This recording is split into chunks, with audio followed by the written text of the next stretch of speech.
Quorum being present, Committee on Foreign Affairs will come to order. I ask that members stand, recite the Pledge of Allegiance. I pledge allegiance to the flag of the United States of America and to the republic for which it stands, one nation, under God, indivisible, with liberty and justice for all.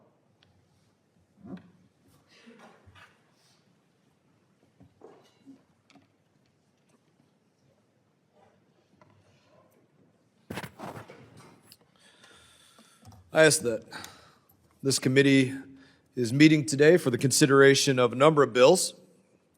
H.R. 7036, the Data-Driven Diplomacy Act.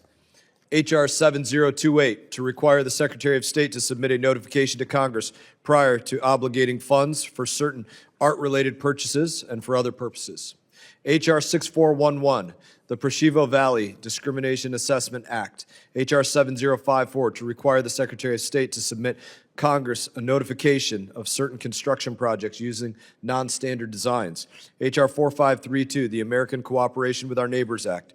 H.Res. 515, commemorating the 90th birthday of His Holiness, the Dalai Lama, on July 6, 2025, as a day of compassion and expressing support for the human rights, religious freedom, and cultural and linguistic protection of the Tibetan people. H.R. 4368, the Caribbean Basin Security Initiative and Authorization Act. H.R. 3307, the Eastern Mediterranean Gateway Act. H.R. 7052, the Conflict Prevention Act. H.R. 6275, the China AI Power Report Act. H.R. 6875, the AI Overwatch Act. The chair announces that any requests for recorded votes may be rolled and that we may recess committee at any point. Without objection, so ordered.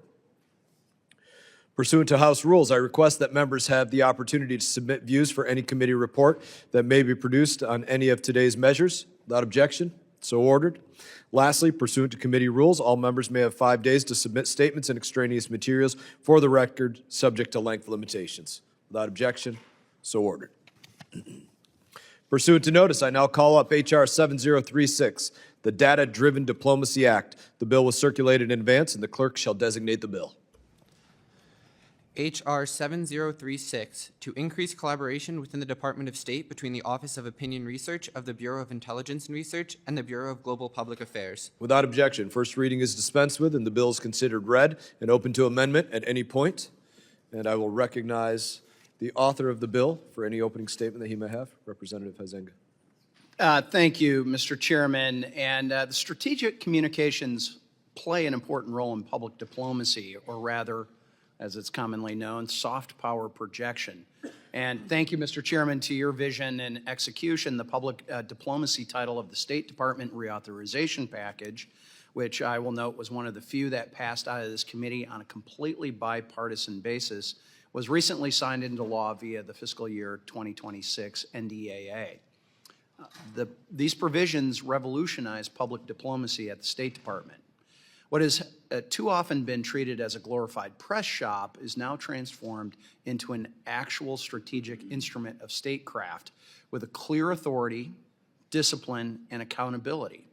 This fundamentally shifts the narrative about communicating America's message to the world, our mission, our values, and contributions to the global community. However, trying to reach billions of people means nothing if those audiences still then hold negative views of the United States after a public diplomacy campaign runs its course. A new approach must be grounded in evidence-based messaging with measurable outcomes in order to calibrate future messaging strategies.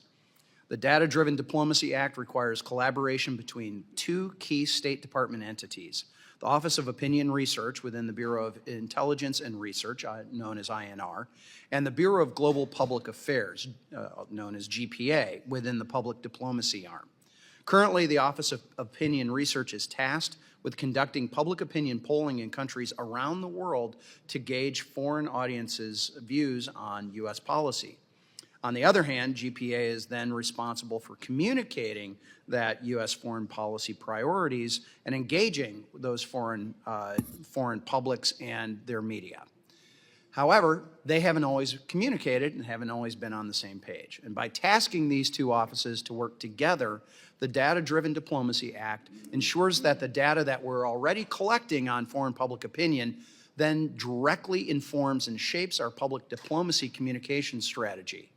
Shouldn't seem that radical, shouldn't seem that new, but that has not been the case necessarily, and it's time that we are doing that, Mr. Chairman, because for far too long, the State Department has been allowed to measure success really on impulse, assumptions, feelings, not anymore. The time has arrived.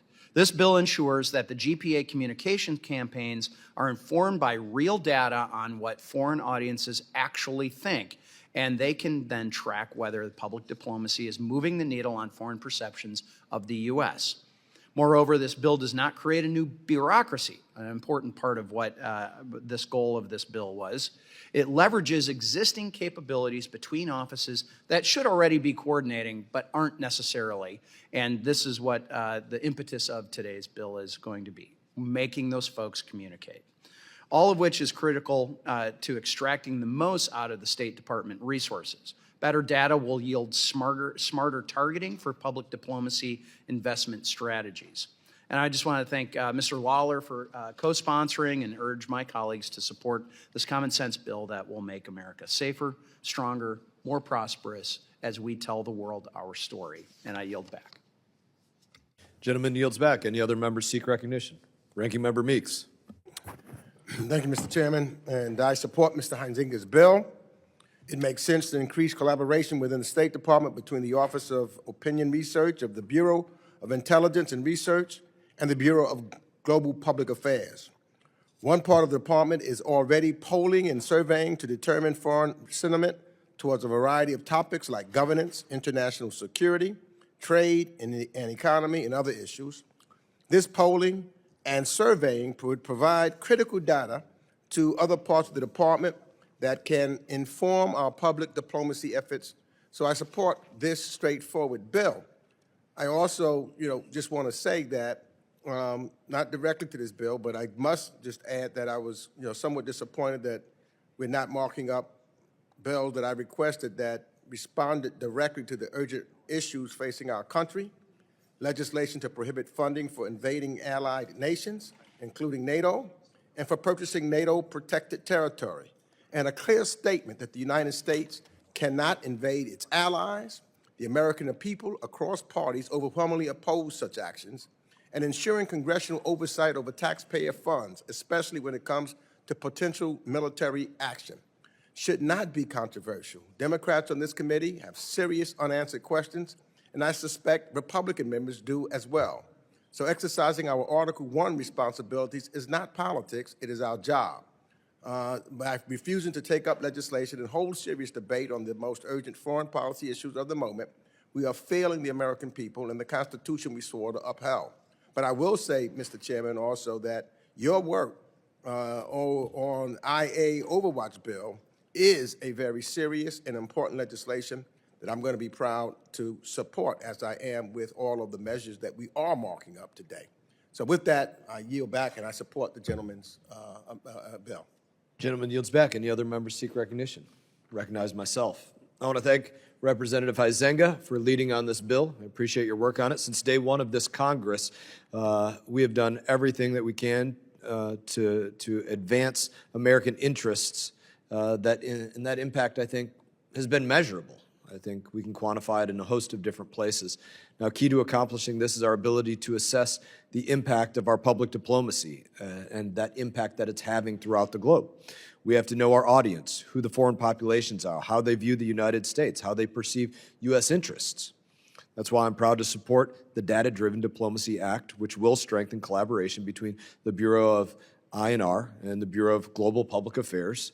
And within INR, the Office of Opinion Research conducts public opinion surveys that assess how foreign populations perceive the United States and our interests abroad. Now, currently, this unique capability is not fully leveraged by the Bureau of Global Public Affairs. This bill ensures that public opinion surveys are shared between bureaus to give our diplomats every tool necessary to conduct public diplomacy in the best way that they can, effectively shaping foreign perceptions of the U.S. and advance our interests. That is important. With that, I urge my colleagues to support this bill. Any further discussion on the bill? No members? There being no further discussion, committee will move to consideration of amendments. Any member wish to offer an amendment? Seeing none.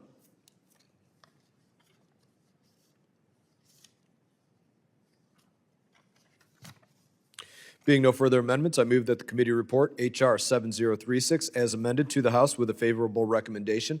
All those in favor signify by saying aye. Aye. All those opposed signify by saying no. Opinion of the chair, the ayes have it. The motion is agreed to. A roll call vote is being requested. Very good. Pursuant to the chair's previous announcement, this vote will be postponed.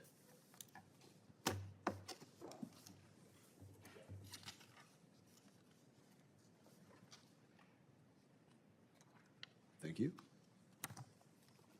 Pursuant to notice, I now call up H.R. 7028 to require the Secretary of State to submit a notification to Congress prior to obligating funds for certain art-related purchases and for other purposes. The bill was circulated in advance, and the clerk shall designate the bill.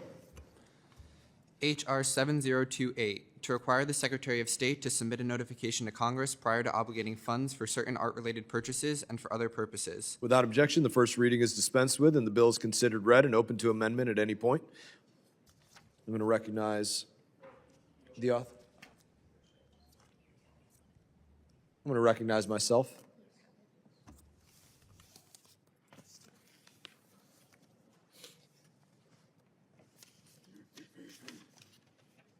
Thank you. I want to thank my colleague, Representative Burchett, for leading this important bill and his continued attention to responsible stewardship of taxpayer dollars. Art and Embassies program bolsters our public diplomacy by showcasing American creativity and celebrating the cultures of our host nations. That's something that we should all be proud of. Congress has long supported that mission while also recognizing the importance of transparency when significant sums of public funds are involved. In the past, Congress has established a narrow, common-sense notification requirement for high-dollar art purchases. That requirement has always worked well, provided clarity to the department, and ensured the appropriate oversight until it lapsed. This bill simply restores that framework on a permanent basis, utilizing the language the Department of State is already familiar with. It applies only to individual purchases exceeding $37,500, the same threshold that Congress previously agreed upon, ensuring that routine activities are unaffected. The bill also applies this same proven standard to the residential design program, which support the chief of mission and the representational residencies that are essential diplomatic assets. These projects often involve artwork, furnishings, design elements comparable in cost to art and embassies acquisitions, and they warrant the same level of transparency. In addition, the legislation covers the Cultural Heritage Program, which preserves and restores culturally significant elements at U.S. diplomatic facilities. These projects can involve specialized services or commissioned work with substantial costs. In that, I want to thank my colleague for his work on this issue, and would any other members like to be recognized? Representative Meeks. Thank you, Mr. Chairman. I want to thank Representative Burchett for working on this bipartisan effort to extend congressional notification requirements related to art and curatorial services at embassies. Congressional oversight is important, especially as it pertains to our post and work abroad. This bill requires the State Department to notify the Congress when more than $37,500 in art or furnishings is to be acquired, and I will support this bill. But Congress's oversight rule of the department is about more than just these relatively small administrative programs or activities. I must point out that we have not had adequate briefings or hearings explaining the damage caused and skills lost after the administration's reckless firings of more than 1,300 career employees or the illegal dismantling of USAID, all management and operational decisions with life or death consequences. So again, while I appreciate this opportunity to work together on this bill, I again urge the chairman and my colleagues to step up to the plate and fulfill our constitutional oversight duties. And with that, I yield back. Ranking member yields back. Do any other members seek recognition? We are waiting for a moment for the author of this bill, which I think we should all give him a little crap for being late for his for his own bill. He's always got a good joke for all of us. We're Sure does. waiting on Representative Burchett for a moment.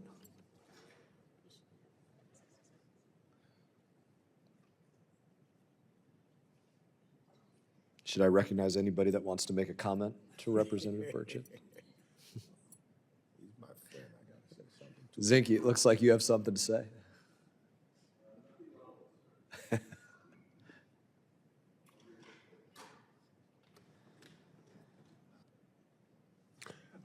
Mr. Chairman, Representative Issa, you know, given enough time, I can come up with something. we look forward to hearing it. Thank you. Well, later today, when we bring up the secure embassy construction bill, I think what's important is, first of all, I want to thank Ranking Member Meeks for his personally having taken the time to look at it and to work together on finding language that was mutually agreeable. That's the kind of thing that this committee used to do regularly, and I'm glad we did. But most importantly, as we look at, relative to that bill, as we look at the budgets going forward, I hope we'll all realize that the only way we're going to make many of those career people that Ranking Member Meeks just talked about safe when they're abroad is to dramatically increase the speed with which we build embassy facilities. And I just want to, as we quickly go slowly, I want to just note one figure. The modernization attempt on standardized construction of embassies began during the Clinton administration. And in 1999, when it was passed, we didn't know how much it would save. It only saved 30 or 40 million a year, then grew and grew. But the amazing thing is, by 2005, we had dropped the average length of time to build from 6 years to 3 years. Today, that has gone back to 7 years.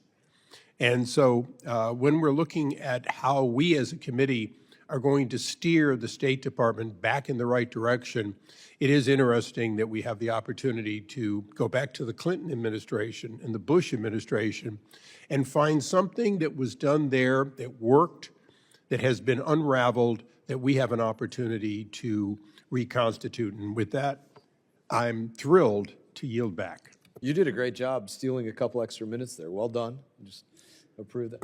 Representative Mr. Chairman?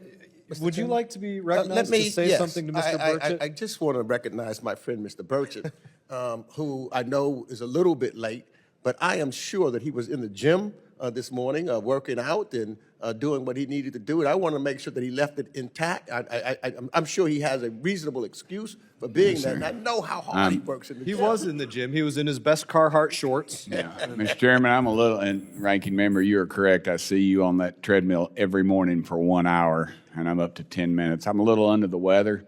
I'm not contagious. I got checked for COVID and the flu yesterday. I'm good. I'm just, if I was at home, I'd be in bed. I'll just tell you that. So we may need a joke from you later, though. Maybe. I'll give you 2 tomorrow. How about that? I'll feel better. And you are a dear friend, and thank you for being my friend, brother. He's also my fashion consultant. He always says, Burchett, what's up with that tie? Points me back, and I get one on, and then he gives me the thumbs up. If I had his wardrobe, Mr. Chairman, I'd burn mine. I think you two should trade wardrobes for maybe a day or so. Thank you, Member Mr. Chairman. Meeks, you want to wear a Carhartt for a few days? Well, I got on Carhartt. I told them I wasn't going to wear their dadgum clothes anymore because they weren't making them in this country. And the vice president assured me this year they were going to start making this jacket that I wear in Tennessee. That's a good foreign affairs issue. It is. On It that is, note, brother. I will recognize you, Representative Burchett. Appreciate your work on this bill, and you are recognized. Thank you, Mr. Chairman. The Art and Embassy Program allows the State Department to purchase paintings, sculptures, and other works of art for our embassy. I think it's important that we show off our best and brightest. As Alex Haley, a friend of mine, used to say, find the good and praise it. And I understand we want our embassies to be a welcoming place, but it's also our duties as member of Congress. Allegedly, we're America's checkbook. As my wife likes to say, we're like a bunch of junior high schoolers with a checkbook. members of Congress to conduct our oversight of the federal government. This bill is very simple. It requires our State Department to report to Congress anytime there is an expenditure for the Art and Embassies program that is $37,500 or more. The overall reporting requirement is going to end soon, and I believe Congress and the American people should be allowed to know what tax dollars are being spent on.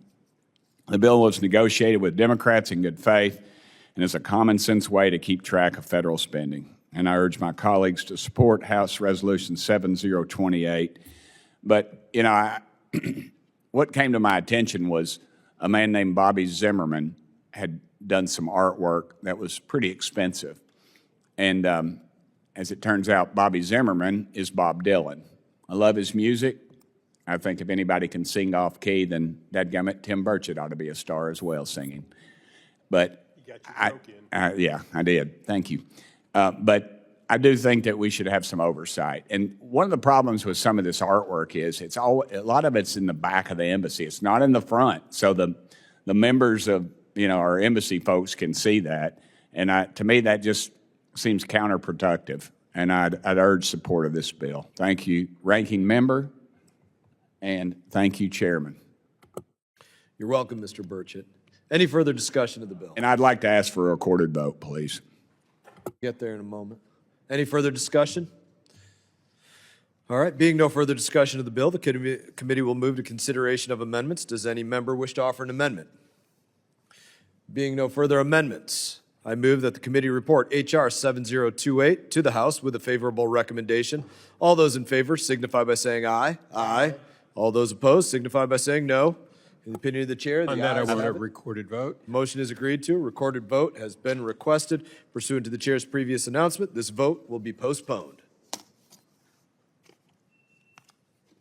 Pursuant to notice, I now call up H.R. 6411, the Preshevo Valley Discrimination Assessment Act. The bill was circulated in advance, and the clerk shall designate the bill. H.R. 6411, to direct the Secretary of State to prepare a report on the treatment of ethnic minorities in Serbia. Without objection, the first reading is dispensed with, and the bill is considered read and open to amendment at any point. I will recognize the author of the bill, who is here, and we thank you for being here. We don't have to have a discussion about the building of embassies or Carhartt or anything else, so we appreciate your attendance. I think that'll be fine. Mr. Issa got everything out that he wanted to say, and so you are recognized, Mr. Self. Thank you, Mr. Chairman. I rise in support of my bill, the Preshevo Valley Discrimination Assessment Act, which would bring much-needed accountability and oversight to Serbia's treatment of its ethnic minorities. Excluding Russia's war against Ukraine, the Western Balkans remain the most unstable region in Europe. As chairman of the House Foreign Affairs Subcommittee on Europe, I led a hearing last month to promote balance in the Western Balkans. Although open conflict has subsided since the breakup of Yugoslavia in the 1990s, centuries of ethnic division, shifting borders, and political mistrust continue to haunt this neighborhood as various political crises threaten the post-Yugoslav order. This especially includes tensions between the Serbian government and its ethnic Albanian minority. Case in point, a 2021 report titled Albanian Minority on Hold, published by the Helsinki Committee for Human Rights in Serbia, reported that Serbia may be conducting a form of ethnic cleansing through administrative means of Albanians. Furthermore, the issue was again escalated in a 2025 European Commission report stating Serbia's institutional framework for the protection of persons belonging to minorities is incomplete as a new action plan is seriously delayed. Persons belonging to minorities continue to face discrimination. One reported example includes that Serbian authorities call passivation of home addresses belonging to ethnic Albanians, effectively erasing them from their homes. Consequently, ethnic Albanians are losing their ability to have health insurance, own property, get a job, and vote. This passivation of addresses has resulted in declining Albanian communities, including Medvaja in the Preshevo Valley region, where the Albanian population was reduced from 4,000 to approximately 400 to 500 Albanians. And this is just one example of the widely reported discrimination. Other suspected offenses include Belgrade's refusal to to recognize diplomas and degrees earned in Kosovo, the prevention or hindrance of school textbooks for Albanian language speakers, and the use of law enforcement to interrogate, threaten, and intimidate local ethnic Albanians without due course or process. These allegations make it clear the United States must do its part to hold the Republic of Serbia accountable to offer its ethnic Albanian minority the same rights and opportunities that it insists on for its ethnic Serb minority in Kosovo, a key point. As such, my bill would require the Secretary of State to report on a number of widely reported incidents in Serbia's discrimination against ethnic Albanians, including in the Preševo Valley region. I would also like to make clear that this bill makes zero accusations of Serbia's alleged mistreatment. Instead, the bill requires a careful assessment as to whether or not such mistreatments are in fact happening and the scope of the reported discrimination. As the Trump administration continues to re-engage this often overlooked but crucial region, conducting meaningful oversight of Serbia's treatment of ethnic minorities will be a critical step to ensure stability and peace in the Western Balkans. I urge my colleagues to support this bill, and I yield back. Any further discussion of the bill? Ranking Member Meeks. I support this measure. Human rights and democracy have long been core tenets of the United States foreign policy and a central feature of the hard-won peace in the Western Balkans after a decade of war and ethnic-based violence. The lack of accountability to date for atrocities committed by the Serbian government against ethnic minorities in the region, including ethnic Albanians, remain an obstacle to durable peace today. But it's not just the crimes and abuses of the past. It is also the continued targeting of ethnic minorities still happening today that must be addressed. This committee is extremely concerned that the Serbian government continues to use the levers of the state to harass, discriminate against, and persecute ethnic minorities in Serbia, including ethnic Albanians. And this bill will direct the State Department to shine a light on those abuses and take steps to hold perpetrators accountable. So I support this measure, and I urge all my colleagues to do the same. Any further discussion? Recognize myself. I want to thank my colleague, Representative Self, for leading this important bill. Peace and stability in the Balkans is directly in America's interest, and I know it's something that you worked on personally for a good portion of your life and your time in the military, and so I know how personal it is for you. Now, since the fall of communist Yugoslavia, the region has stood out for a tragic history, years of conflict, thousands slaughtered, and entire populations hunted down because of their race. President Trump has made it very clear that he wants to use his presidency to cement peace in hot spots around the globe. Uncovering potential ethnic tensions in the Balkans will allow the Trump administration to build off the success of the Washington Agreement from his first term and correct these issues before any spiral out of control. I urge my colleagues to join me in supporting this piece of legislation. Any other members seek recognition? Seeing none.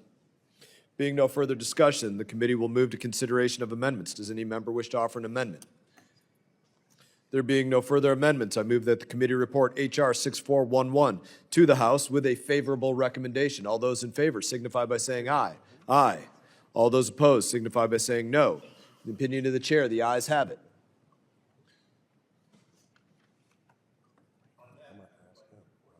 Very good. A roll call vote has been requested pursuant to the chair's previous announcement. This vote will be postponed.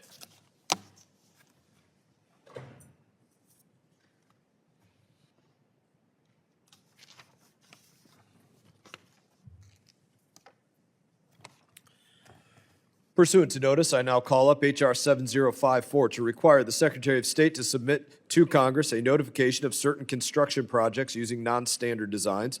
The bill was circulated in advance, and obviously in advance, Representative Issa spoke in length on it also, and the clerk shall designate the bill. H.R. 7054, to require the Secretary of State to submit to Congress a notification of certain construction projects using non-standard designs. Without objection, the first reading is dispensed with, and the bill is considered read and open to amendment at any point. And I recognize the author of the bill, Mr. Issa. Thank you, Mr. Chairman. I'll be brief.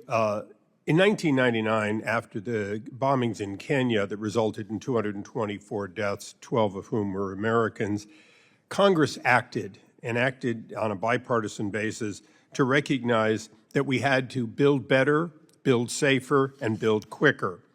That process continued until the late 2008, 2009, when we began drifting back into one-of-a-kind buildings. The cost overruns and the times can be seen around the world.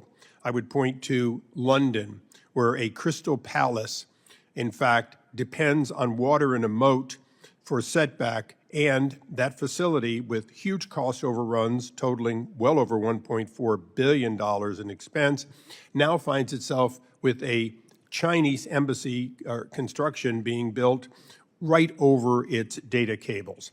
These kinds of mistakes don't happen when you use standard build, standard construction, and standard setbacks. For that reason, our bill requires that you simply recognize that if OBO has a reason, Overseas Building and Operation, to go off of standard, to use non-standard parts, or to fit into a footprint that is not standard, that they report to Congress, because clearly we've said we're looking for on time, on budget, and in fact, safe.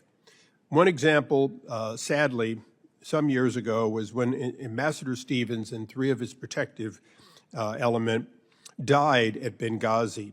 They died in a double-waved building, meaning a building that was waived to be an office building, but in fact was completely unwaivable as a rental property without proper setback and no Marine guards in any country to be an overnight residence. In fact, it was an overnight residence by design in order to save money because they simply couldn't and wouldn't make the construction proper. For that reason, I offer this bill to get back on track, back to a time in which, on a bipartisan basis, we delivered in half the time for 40% less buildings which today stand as a testament to good construction. In closing, Mr. Chairman, that doesn't mean that they all look like the same pillbox. These buildings are allowed to have fascias that make them look different, adjust for the topography, but in fact, things like bulletproof doors, bulletproof windows, and other elements are taken from a treasure trove of standard, mass-produced products that can be replaced quickly if something goes wrong. And with that, Mr. Chairman, I urge passage. Thank the members on both sides for supporting the bill and yield back. Representative Issa yields back. Do any other members seek recognition? Ranking Member Means. I want to thank Representative Issa for bringing this legislation forward. As members of Congress, it is our responsibility to conduct oversight to ensure that taxpayer dollars are being spent effectively, and this bill helps us do that. It's a straightforward bill, straightforward language, which requires the State Department to report to Congress when it makes a determination to build an embassy or a consulate building that doesn't use standard design. It makes common sense. Therefore, I support this bill, and again, I thank Mr. Issa for working collectively with me on that so we get language together. I really appreciate how we work together. So with that, I urge every member to support it, and I yield back. Do any other members seek recognition? Recognize myself.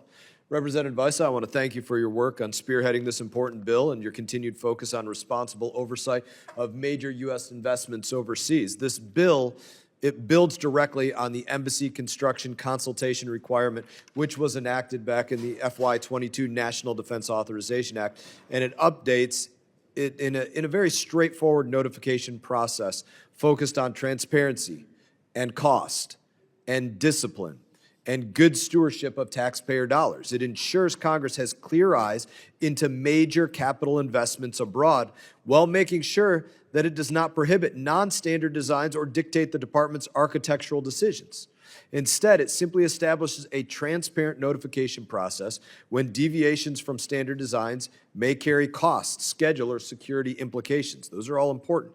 Congress recognized the value of standard design templates in controlling cost, improving predictability, and accelerating the delivery of embassy and consulate projects. Standardization helps reduce unnecessary customization that can drive cost overruns and delays.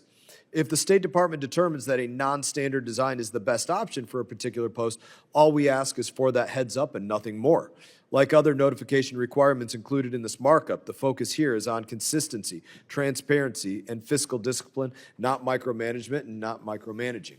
Ultimately, this bill reflects a shared goal between Congress and the Department, delivering secure, functional diplomatic facilities on time, on budget, while ensuring taxpayer funds are used efficiently and effectively to meet the mission needs, and I urge my colleagues to support this bill.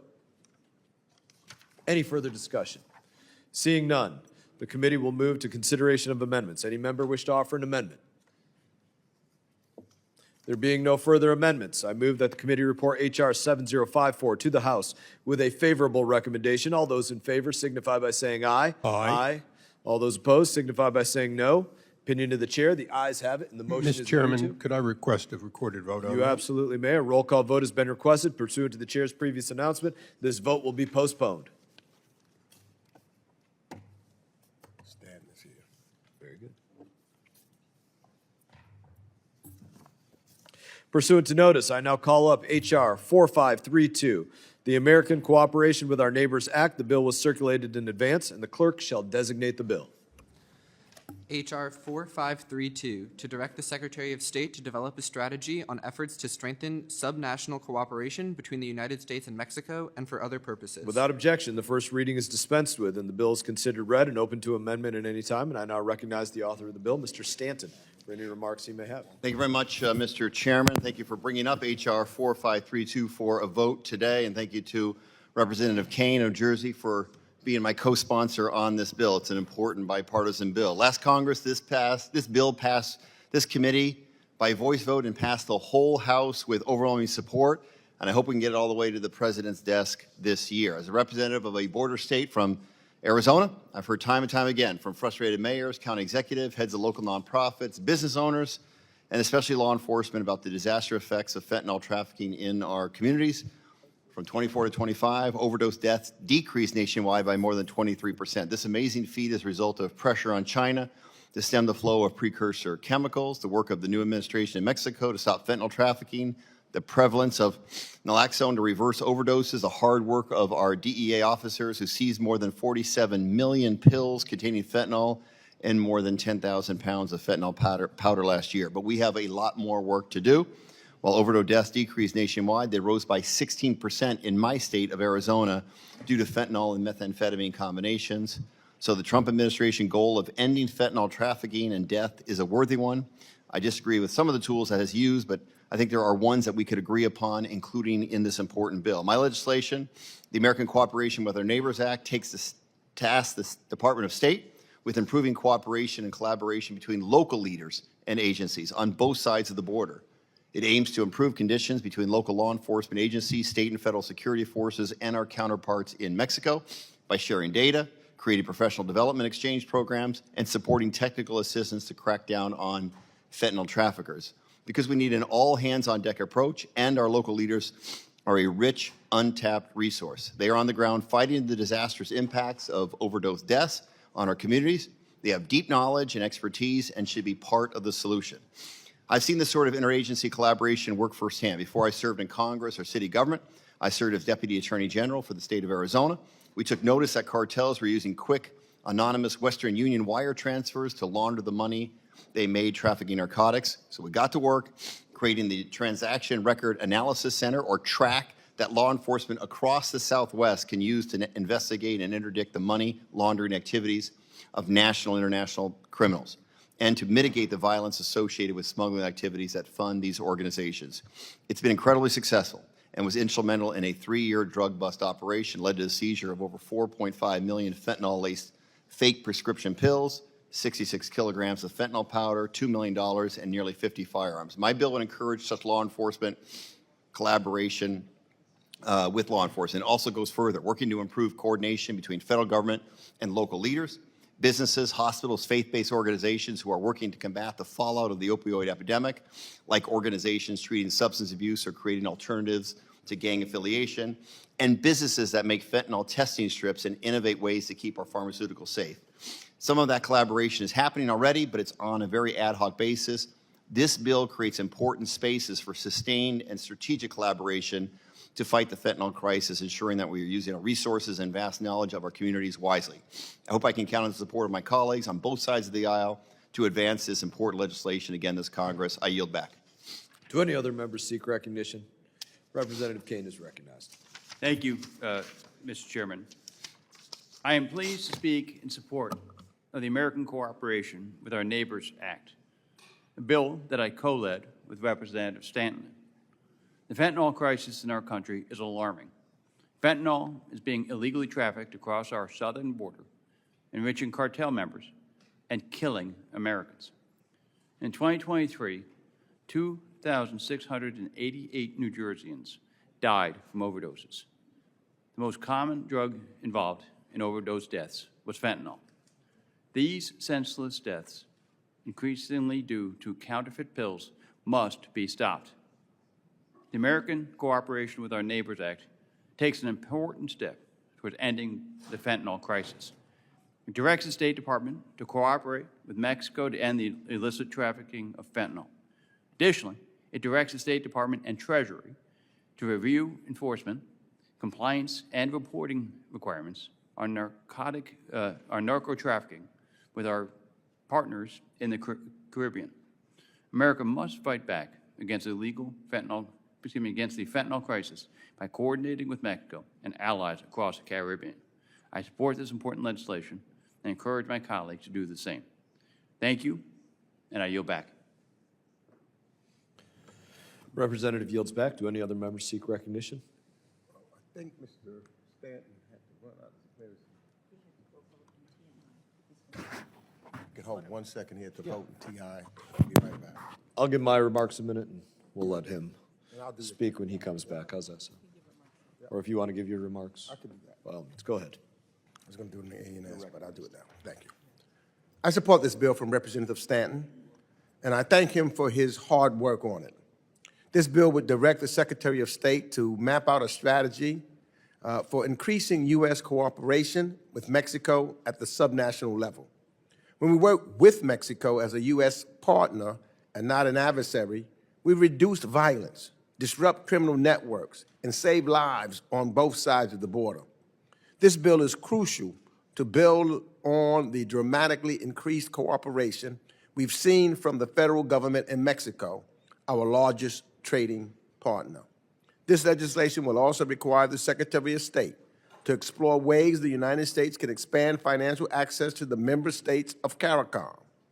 For decades, bipartisan U.S. engagement through maritime cooperation, development assistance, public health partnerships, and disaster response has helped keep the Caribbean relatively stable in a turbulent world.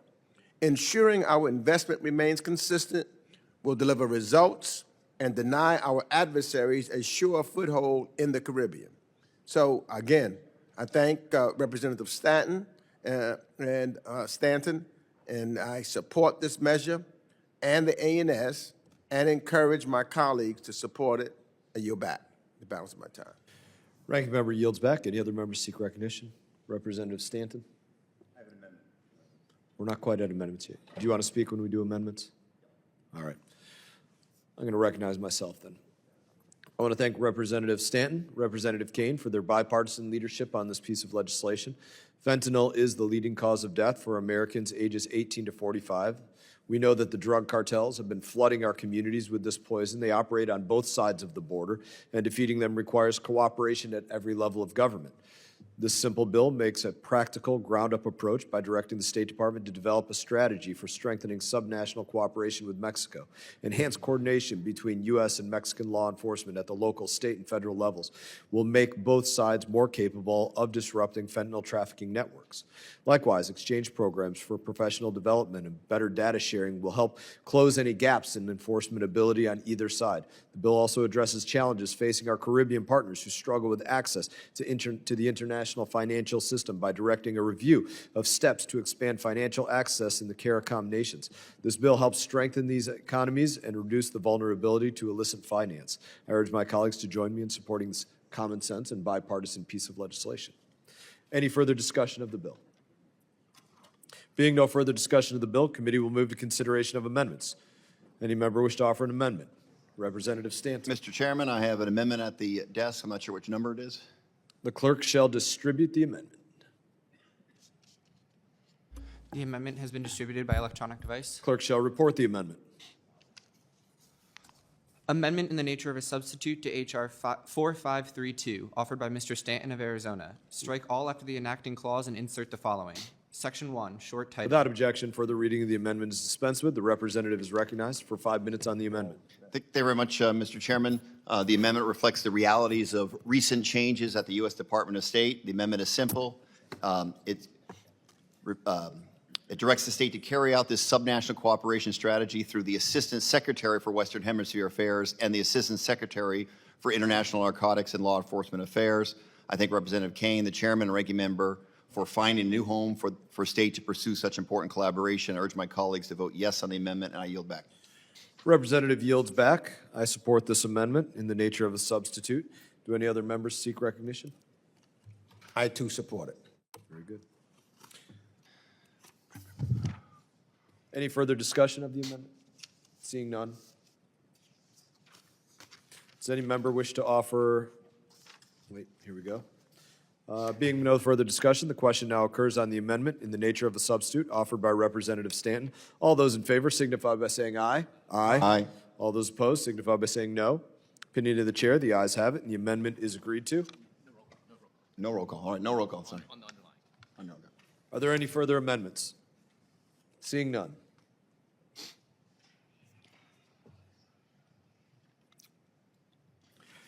Being no further amendments, I move that the committee report H.R. 4532 as amended to the House with a favorable recommendation. All those in favor signify by saying aye. Aye. All those opposed signify by saying no. In the opinion of the chair, the ayes have it, and the motion is agreed to. May I ask for a roll call vote, A Chairman? roll call vote has been requested. Pursuant to the chair's previous announcement, this vote will be postponed.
Committee is going to recess for 10 minutes.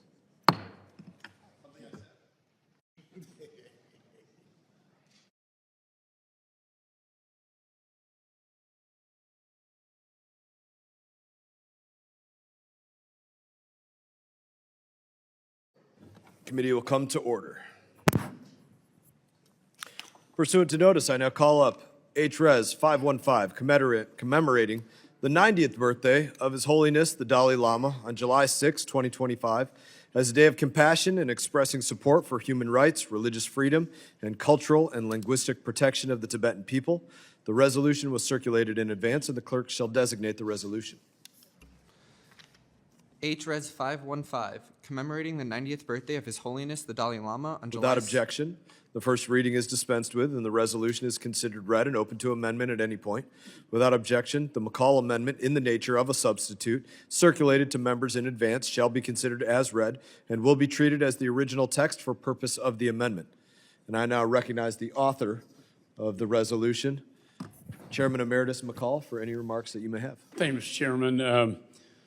I'm very pleased today to rise, today to speak for people whose voices have been systematically silenced by the Chinese Communist Party for many years. The world is no stranger to the CCP's aggression, whether it's their religious persecution campaigns or their blatant intimidation tactics. We see the CCP's playbook everywhere, from the Taiwan Straits to the South China Sea. But today we must shine a light on one of the most enduring tragedies of our time: the CCP's brutal and ongoing subjugation of the Tibetan people. Perhaps the most egregious example of the CCP's efforts of such is their attempt to choose the next successor to the Dalai Lama. It is a national security issue. The CCP has spent decades trying to destroy Tibetan Buddhists. In fact, they killed many Buddhist monks in their takeover of the Tibetan territory. Yet they now claim the authority to choose the next spiritual leader of the Tibetan people. Let me be clear. This is not just wrong, not just morally wrong, but it's an insult to the religious freedom of peoples everywhere. As His Holiness the Dalai Lama stated unequivocally, the authority regarding his reincarnation or rebirth is a matter reserved exclusively to the Tibetan Buddhist leaders and the Tibetan people. It is not a decision for Beijing. His Holiness the Dalai Lama has made remarkable contributions to society through his advocacy for compassion, nonviolence, and religious harmony. Last June, we celebrated His Holiness' 90th birthday here in the Capitol, alongside many members, including Ranking Member Meeks. 2 years ago, I traveled to Dharamshala in India to meet with His Holiness. He told me that he would not be reborn in China, that he would be reborn in freedom. And I thought that was a very profound statement. The CCP, however, sent a letter to our delegation warning us not to attend, not to go to visit His Holiness. But we did not let them intimidate us then, and we will not let them intimidate us now. I presented His Holiness with wind chimes that play America the Beautiful. I told him that while the wind cannot be seen, it is a powerful force that is always present. And that is what the United States must be for Tibet here and now, a powerful, ever-present force for freedom and a voice for freedom. So with that, Mr. Chairman, I believe we should pass this resolution to show the world that the flame of Tibetan liberty will never be extinguished. The world is watching. The Tibetan people I know are watching this today, and I guarantee the Chinese Communist Party is watching here today, and I urge passage of my amendment. And with that, I yield back. Ranking Member Meeks is recognized.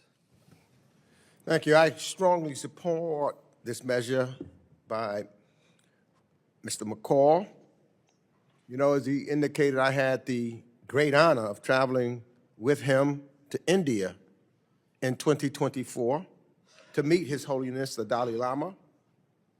It was powerful to see his grace, his warmth, his optimism, despite the constant repression and harassment he and his fellow Tibetans faced from the People's Republic of China.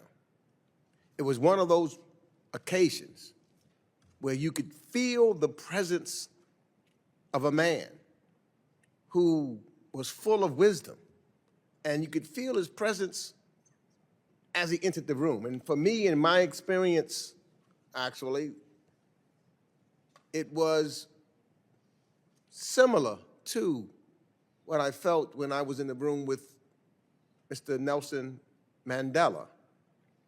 It's one of the highlights of my career in Washington, D.C., just listening to his words, his thoughts, his vision for the future, and his determination not to allow the CCP to overcome the wisdom and the future of the Tibetan people.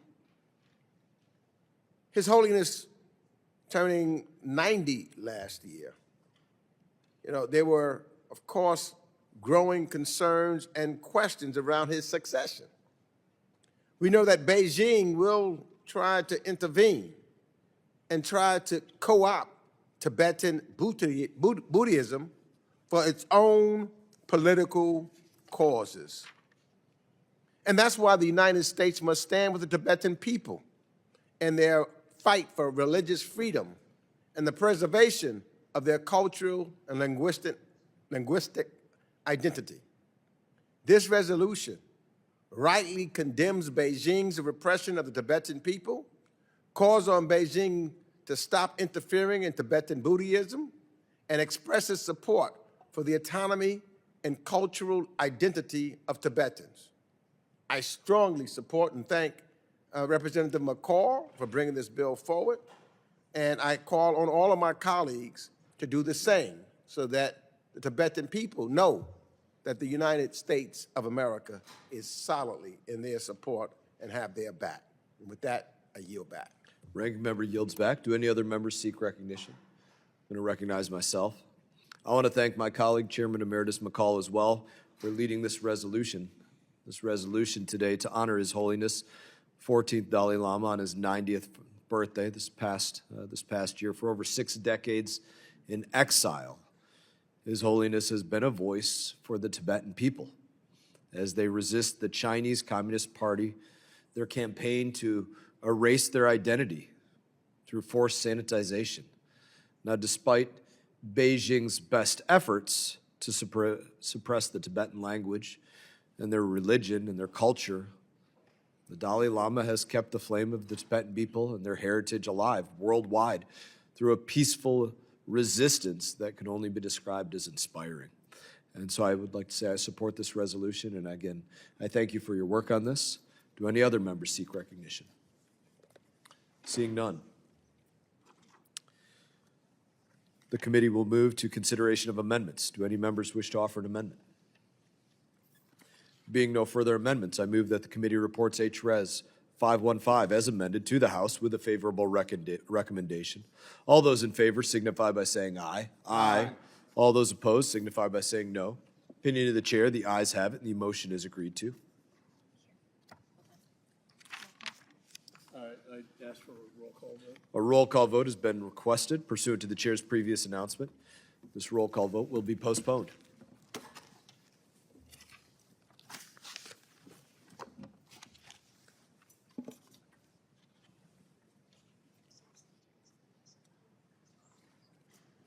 Thank you.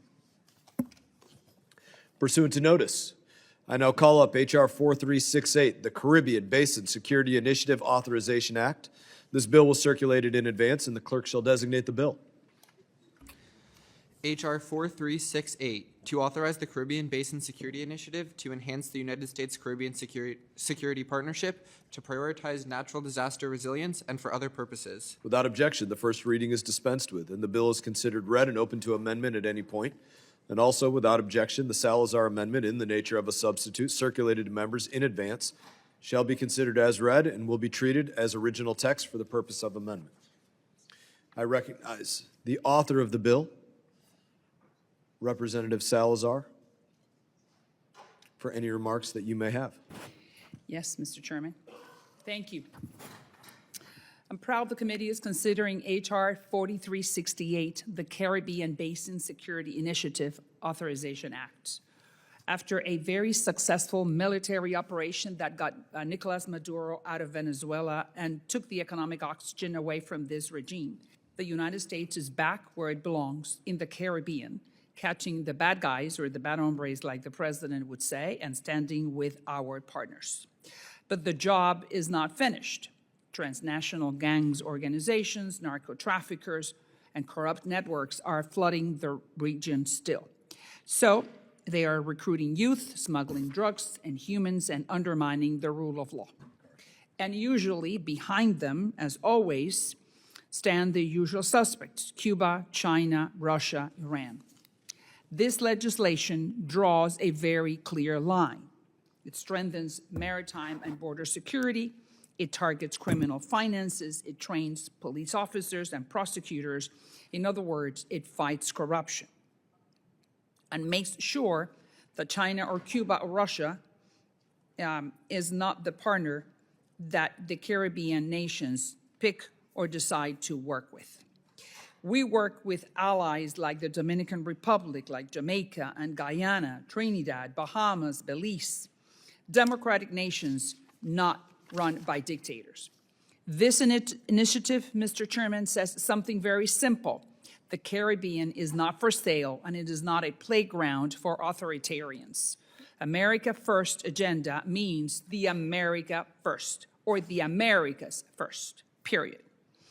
With initiatives like this bill, combined with President Trump's and Secretary Rubio's commitment to safeguard our backyard, we can usher in a stronger, more free, more prosperous era of foreign policy for our hemisphere, the Western Hemisphere. Thank you, Mr. Chairman, and I yield back. Representative Salazar yields back. Ranking Member Meeks is recognized. Thank you, Mr. Chairman, and I want to thank Ms. Salazar and Congressman Espaillat for H.R. 4368. I strongly support this measure. The Caribbean Basin Security Initiative Authorization Act is a vital bill to bolster our security partnerships with countries in the Caribbean. The bill allows the United States government to expand collaboration and cooperation with the 13 countries in areas such as countering illicit narcotics and firearms flows and stopping the proliferation of gangs and criminal networks. For far too long, the Caribbean has been a neglected segment of the United States diplomacy. But what happens in Kingston, Port-au-Prince, or Bridgetown affects our communities from New York to Florida and beyond. And when the United States disengages from the Caribbean, others step in. If we want a Western Hemisphere grounded in stability, democratic governance, and shared prosperity, then sustained engagement in the Caribbean is not optional. It is essential. And that is why the Caribbean must remain a core focus of the United States diplomacy for safer borders, stronger partners, and a more stable hemisphere. And with that, Mr. Chairman, I urge my colleagues to support this bill, and I yield back the balance of my time. Ranking Member yields back. Do any other members seek recognition? Representative Castro. Thank you, Chairman. I support H.R. 4368, the Caribbean Basin Security Initiative Authorization Act, introduced by Representatives Espaillat and Salazar. The Caribbean is not a distant region to the United States. It's our neighborhood. What happens there affects our security, our economy, and our values. For years, the United States has worked with Caribbean partners to confront transnational crime, violence, corruption, and natural disasters through CBSI. This amendment finally places that work on a clear statutory footing. This legislation pairs security cooperation with rule of law, justice sector reform, and civil society engagement. It strengthens congressional oversight, including by requiring implementation plans, benchmarks, and reporting requirements. It's an important bipartisan piece of legislation that I strongly support. I yield back. Representative yields back. Do any other members seek recognition? Recognize myself. I want to thank my colleagues, Representative Espaillat and Representative Salazar, for their bipartisan leadership on this bill. The Caribbean Basin Security Initiative has been a useful tool for advancing U.S. security interests in our own neighborhood for over a decade. This bill puts CBSI on solid statutory footing and ensures Congress has proper oversight over all of these programs. I urge my colleagues to support this piece of legislation. Again, I thank you for your work on this. There being no further discussion of the bill, committee will move to consideration of amendments. Does any member wish to offer an amendment? Representative Castro. I have an amendment at the desk.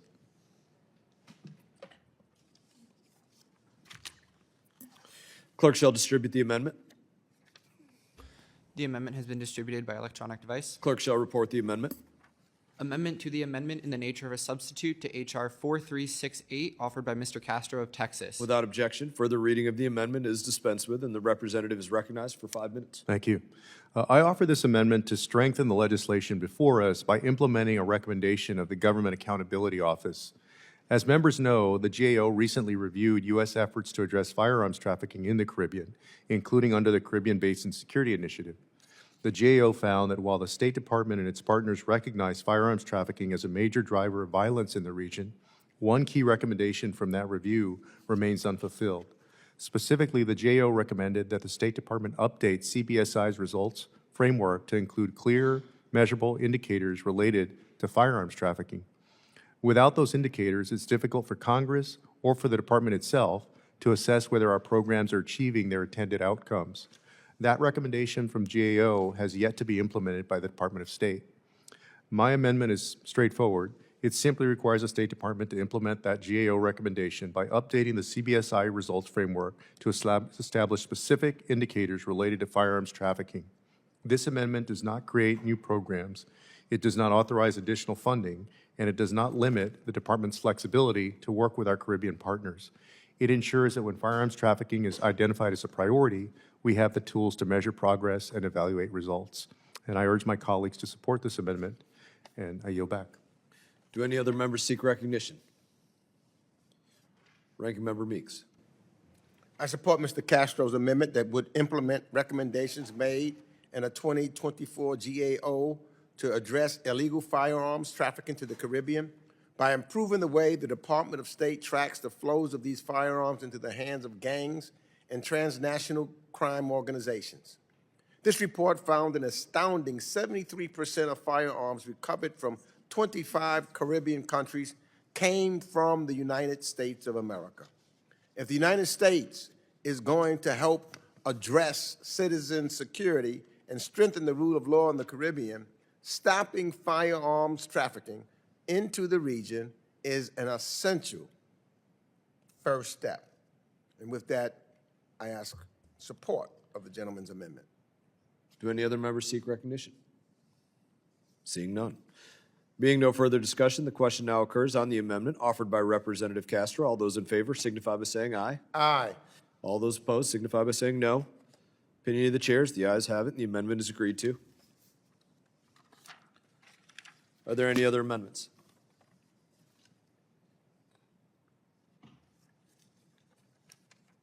Being no further amendments, I move that the committee report H.R. 4368 as amended to the House with a favorable recommendation. All those in favor signify by saying aye. Aye. All those opposed signify by saying no. Opinion of the chair, the ayes have it, and the amendment, motion is agreed to. Ask for a roll call vote. A roll call vote has been requested. Pursuant to the chair's previous announcement, this vote will be postponed.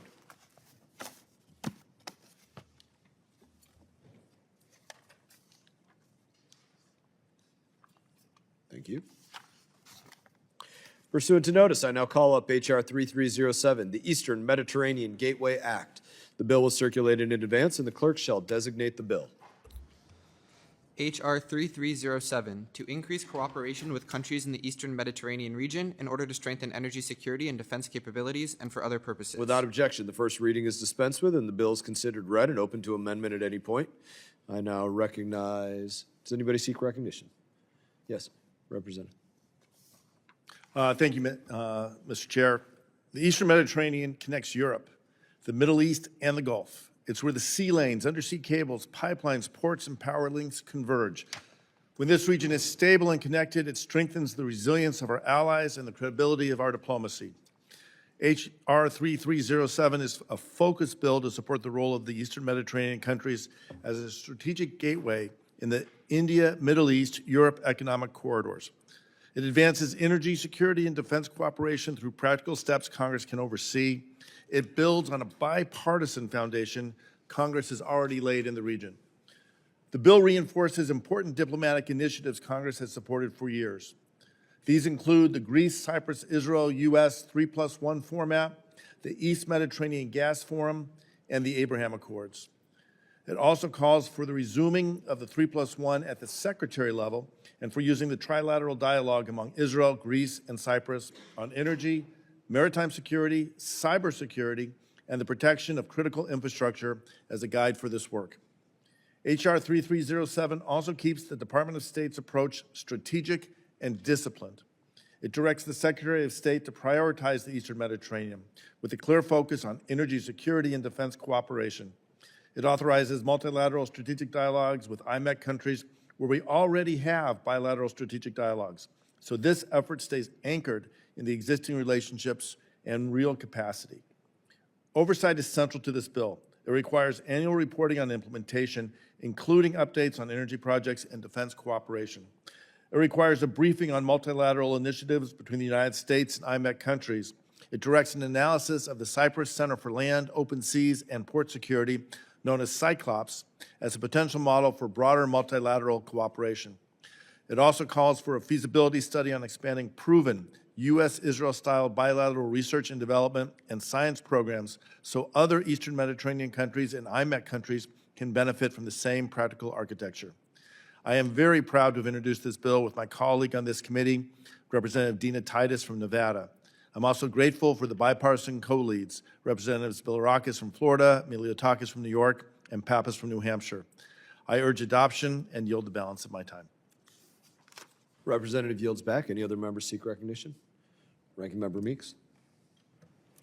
I want to thank Representative Schneider, and I support this measure.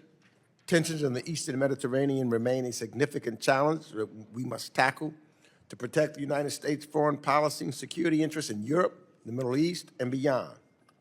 But this committee and the U.S. Congress have also long recognized the Eastern Mediterranean region's significant potential to strengthen energy, economic, and security ties between our European allies and the partners and those in the Middle East.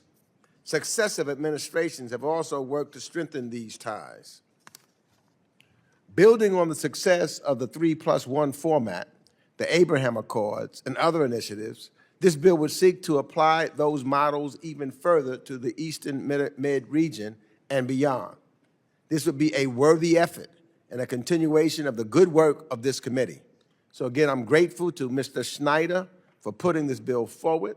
I strongly support it, and I urge all of my colleagues to do the same, and I yield back the balance of my time. Any other members seek recognition? Representative Castro. Thank you, Mr. Chairman. There are clearly significant opportunities in the Eastern Mediterranean, and helping the countries in the region better integrate their work on energy cooperation could support stability in the region.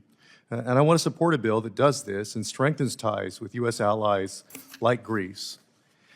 We should be doing more to connect the United States economically through the Eastern Mediterranean to India. This legislation can certainly do much of this, and I appreciate my colleague, Mr. Schneider's work to do this. But there are provisions in here that lead me to oppose the bill. In particular, Section 6 of the bill calls for including Eastern Mediterranean and IMEC countries within a number of U.S.-Israel binational science programs. For decades, these programs operated without controversy and have been engines of technological and economic growth that benefited both the United States and Israel. Thousands of scientists from both countries have benefited from these programs, and it's led to more innovation. From the inception of these programs in 1972 and 1977 to 2020, they were prohibited from working within institutions located in settlements in the West Bank. This was a long-standing bipartisan policy that was overturned in October 2020 when the first Trump administration changed the bylaws to allow for partnering with such institutions. It unacceptably politicized a program that worked by making it a vehicle to legitimize settlements. While the Biden administration adopted a policy of not funding projects and settlements, as far as I can tell, the underlying bylaws of the programs have yet to be revised to what they were between the 1970s and 2020. And we're currently in the midst of record settler violence and expansion in the West Bank. The Israeli Knesset has taken votes to annex the West Bank. The Israeli government has approved the E1 settlement project just east of Jerusalem. This settlement would effectively cut off all of Jerusalem from the rest of the West Bank and make a two-state solution, for example, virtually impossible. Tebe, a majority Christian village in the West Bank, have been repeatedly subject to attack by Israeli settlers. Across the West Bank, people have been beaten, shot, and killed. for their land. Disturbingly, settlers have been enabled or supported by the IDF. Inviting more countries into programs that work with research institutions and illegal settlements would only further legitimize those settlements and the Israeli project to annex or take the entirety of the West Bank. I don't believe, at this time especially, we can reward bad behavior. While I support many of the goals of this legislation and respect the author's work on it, I would need to see a revision of these programs and to what they were in the decades past. Thank you, Chairman. I yield back. Do any other members seek recognition? Representative Kane. Thank you, Mr. Chairman. I am pleased to be a co-sponsor of the Eastern Mediterranean Gateway Act, a bill that encourages American cooperation with our allies in the Eastern Mediterranean. America's partnerships with our allies in the Eastern Mediterranean are critical.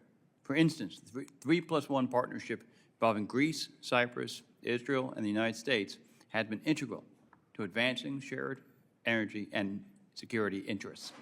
The Eastern Mediterranean Gateway Act would extend the foundation by recognizing the important support that these Eastern Mediterranean countries provide as an economic gateway between India and Europe.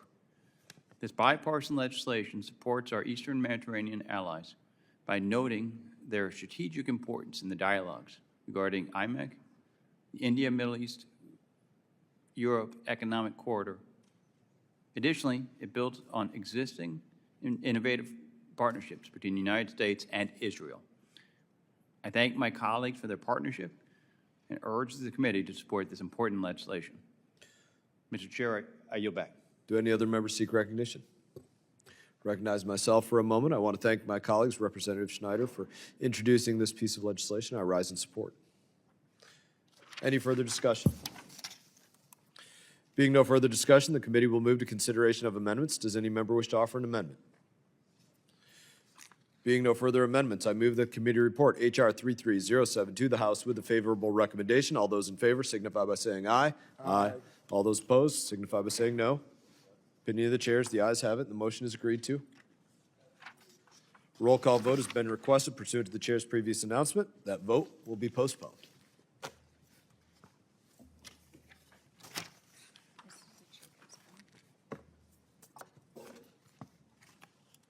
Pursuant to notice, I now call up H.R. 7052, the Conflict Prevention Act. The bill was circulated in advance, and the clerk shall designate the bill.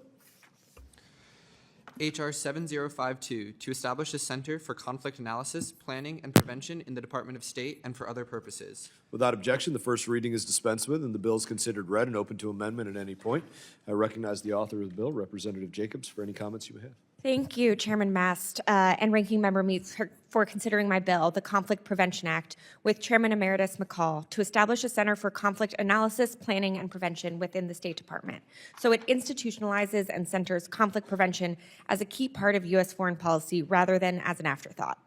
My bill will ensure the department maintains a permanent institutional center of expertise so our diplomats can more skillfully engage in conflict prevention and stabilization, peace processes, and complex negotiations.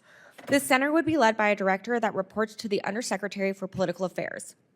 It would focus on forecasting, trend analysis, and early warning tools, giving policymakers the ability to intervene diplomatically before violence escalates, when prevention is cheaper, less risky, and more effective than military or humanitarian responses. It would also ensure that there is a dedicated center for implementation of the Global Fragility Act, which my friend Mr. McCall passed into law back in 2019. Lastly, it would improve our decision-making with better analysis so we're not just throwing money at problems, but investing and responding strategically and in a way that is aligned with our broader foreign policy priorities.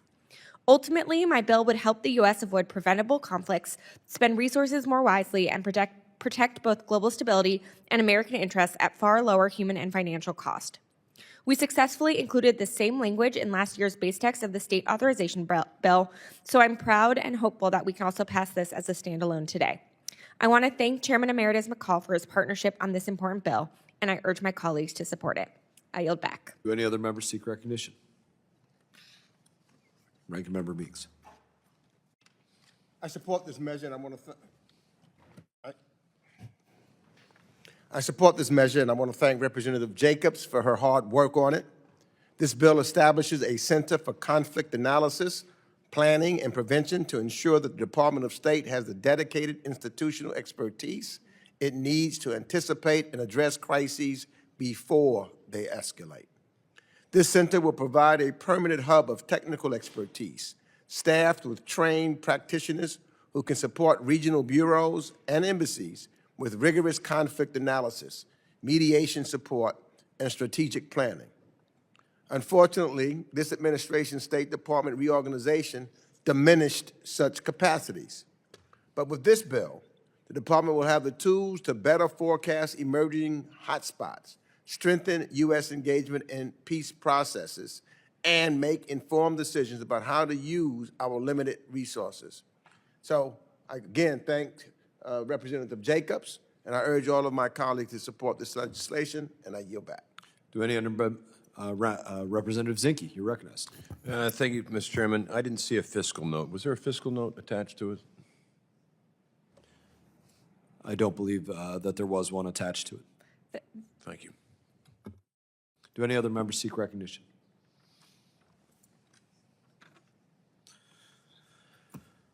Seeing none, here we go. Being no further discussion of the bill, the committee will move to consideration of amendments. Does any member wish to offer an amendment? Seeing none. Being no further amendments, I move that the committee report H.R. 7052 to the House with a favorable recommendation. All those in favor signify by saying aye. All those opposed signify by saying no. No.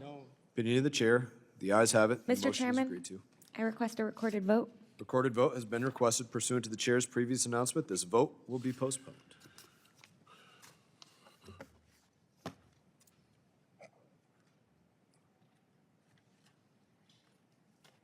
Thank you.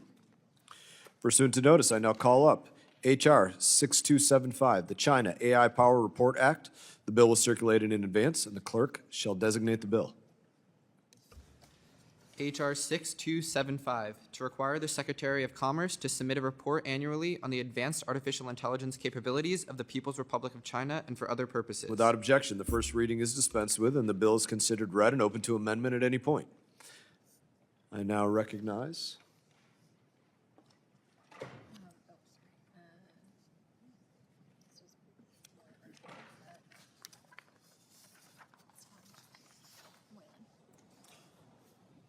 Representative Moylan, would you like to go first? Thank you, Mr. Chairman. You're recognized, my friend. Thank you, Mr. Chairman. I wish to provide remarks on H.R. 6275, and I urge my colleagues today to support H.R. 6275, the China AI Power Report Act. The report describes under this legislation is not narrowly focused on one aspect of PRC's AI capabilities. It is an assessment of the PRC's entire AI ecosystem, including the hardware and semiconductor fabrication capacity. Its softwares, designs, tools, AI models, computer capabilities, and its research applications. Most importantly, this report will require an assessment on how the PRC's AI ecosystem is being deployed in other security areas, including military operations, surveillance, and high-risk industries. If we are intent on winning the AI race against PRC, policymakers must be equipped with the knowledge to make data-driven decisions on export controls. The challenge we are confronting here today is beyond just economics. Unlike the past, PRC is not just seeking the bulk of global market share. What they want is supremacy in a modern military power and the ability to lead the world in most advanced emerging technologies. This is what China AI strategies emphasize, a fusion of AI applications to its most critical sectors. Export controls are not just about maintaining our economic advantage, on contrary to what critics say. Export controls are not about stalling innovation.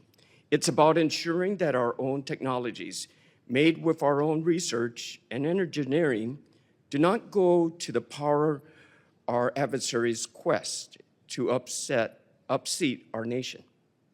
Export controls and we have data to prove it.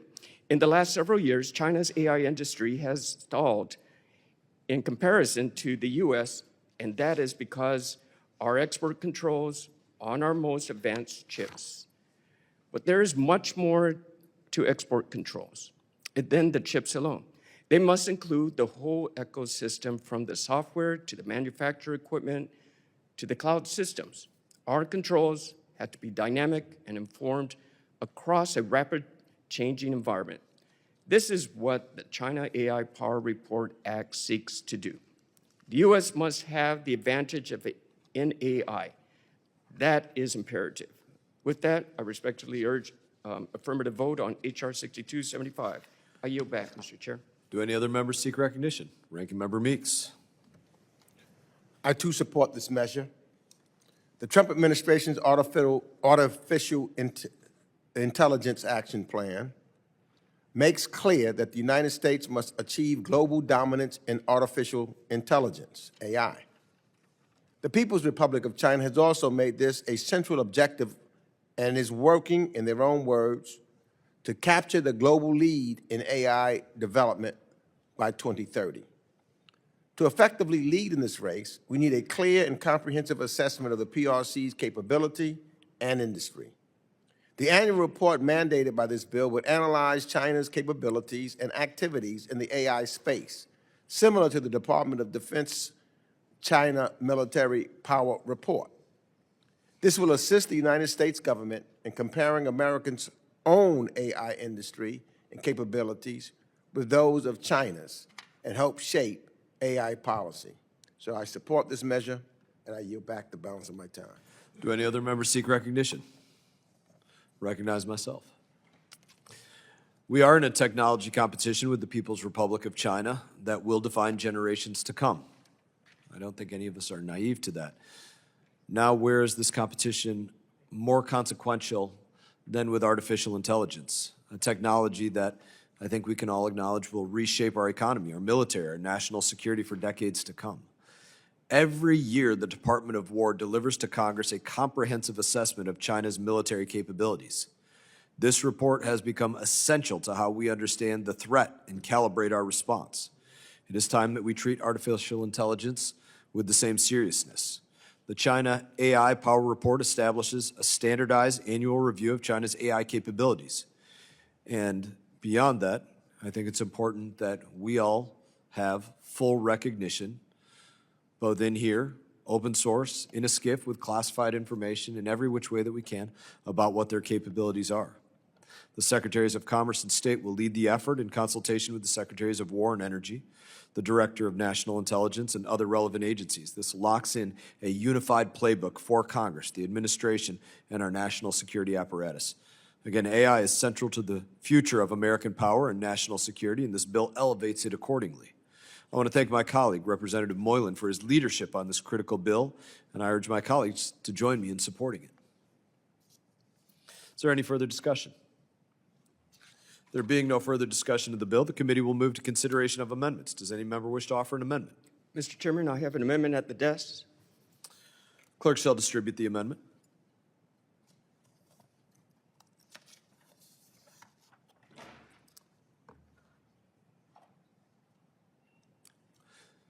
Clerk shall report the amendment. Amendment to H.R. 6275, offered by Mr. Moylan of Guam. Without Page objection, further reading of the amendment is dispensed with, and the representative is recognized for 5 minutes. Thank you, Mr. Chairman. My amendment to H.R. 6275, the China AI Power Report Act, is targeted and ensures that the report outlined in this bill meets the goals it sets out to do. Specifically, the amendment adds 2 important versions. First, it adds the Department of State as a co-author to the report alongside with the Department of Commerce. Second, it requires a detailed assessment of the PRC's key objectives in global standards diplomacy and how they may go against the U.S. objectives. These provisions do not change the underlying legislation. They recognize the important role the State Department plays in allied coordination on AI and data collection on the PRC's capabilities. Ultimately, the amendment seeks to improve outcomes. Thank you, Mr. Chairman. I yield back. Representative yields back. Do any other members seek recognition? Ranking Member Meeks. I support this amendment, which makes the report a joint report from the Department of State and Commerce and ensures that we are countering China's efforts. Thank you. Ensure that we are countering China's efforts and international standards setting bodies. And I support it and yield back the balance of my time. Do any other members seek recognition? Rise in support of the amendment. Any further discussion? Question now occurs on the amendment offered by Representative Moylan. All those in favor signify by saying aye. Aye. All those opposed signify by saying no. Opinion of the chairs, the ayes have it, and the amendment is agreed to. Mr. Chair, request a vote. A roll call vote has been requested. Pursuant to the chair's previous announcement, yes. Actually, hold on one second, Mr. Moylan. I don't think you want to vote on this.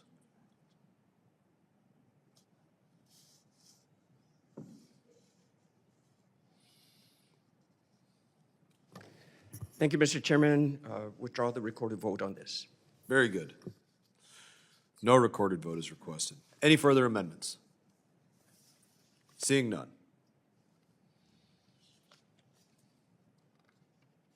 Thank you.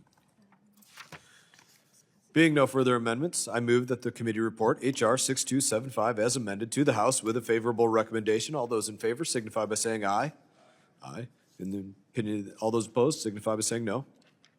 Opinion of the chairs, the ayes have it, and the motion is agreed to. Mr. Chair, request a recorded vote. Roll call vote has been requested pursuant to the chair's previous announcement. This vote will also be postponed.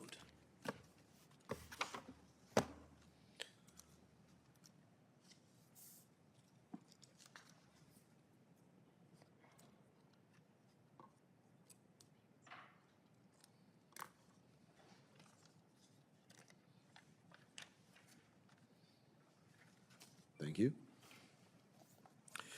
Pursuant to notice, I now call up H.R. 6875, the AI Overwatch Act. The bill was circulated in advance, and the clerk shall designate the bill. H.R. 6875, to require the Without objection, the first reading is dispensed with, and the bill is considered read and open to amendment at any point. Without objection, the Mast amendment, in the nature of a substitute circulated to members in advance, shall be considered as read and will be treated as the original text for purpose of the amendment. I now recognize myself for 5 minutes to speak on this amendment. Thank you.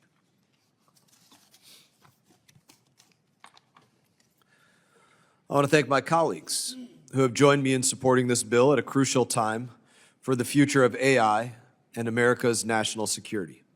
I also want to thank the administration and the Department of War for their constructive partnership and assistance with this bill. The amendment, in the nature of a substitute, incorporates technical assistance from the administration that further strengthens the bill by allowing the administration to add more countries to the list of those that would fall under this oversight if it wishes to. When the United States considers selling a C-130 or a fighter jet or an engine that goes on one of those airframes or ordnance that goes on the wing of a jet or the avionics that go in a cockpit, or anything that has military use, it goes through a process known as the foreign military sales process. If we are selling another country anything that could give them an advantage on the battlefield, it requires congressional notification, because accountability to our warfighters means that we need to have more than just nameless bureaucrats and agencies deciding what tools are sold. Members of Congress need to take the responsibility and pay attention. This bill creates the same congressional oversight for advanced AI chips that are being requested for sale to China, Russia, Iran, North Korea, Cuba. Why? Because AI chips are used by our enemies' militaries just as much as they are used by our military. Secretary of War just this month released their AI acceleration strategy that stated AI-enabled warfare and AI-enabled capability development will redefine the character of military affairs over the next decade. If we were just talking about war games on Xbox, then Jensen Huang can sell as many chips as he wants to anybody that he wants.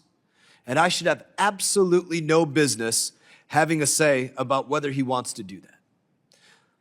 But this is not about kids playing Halo on their television.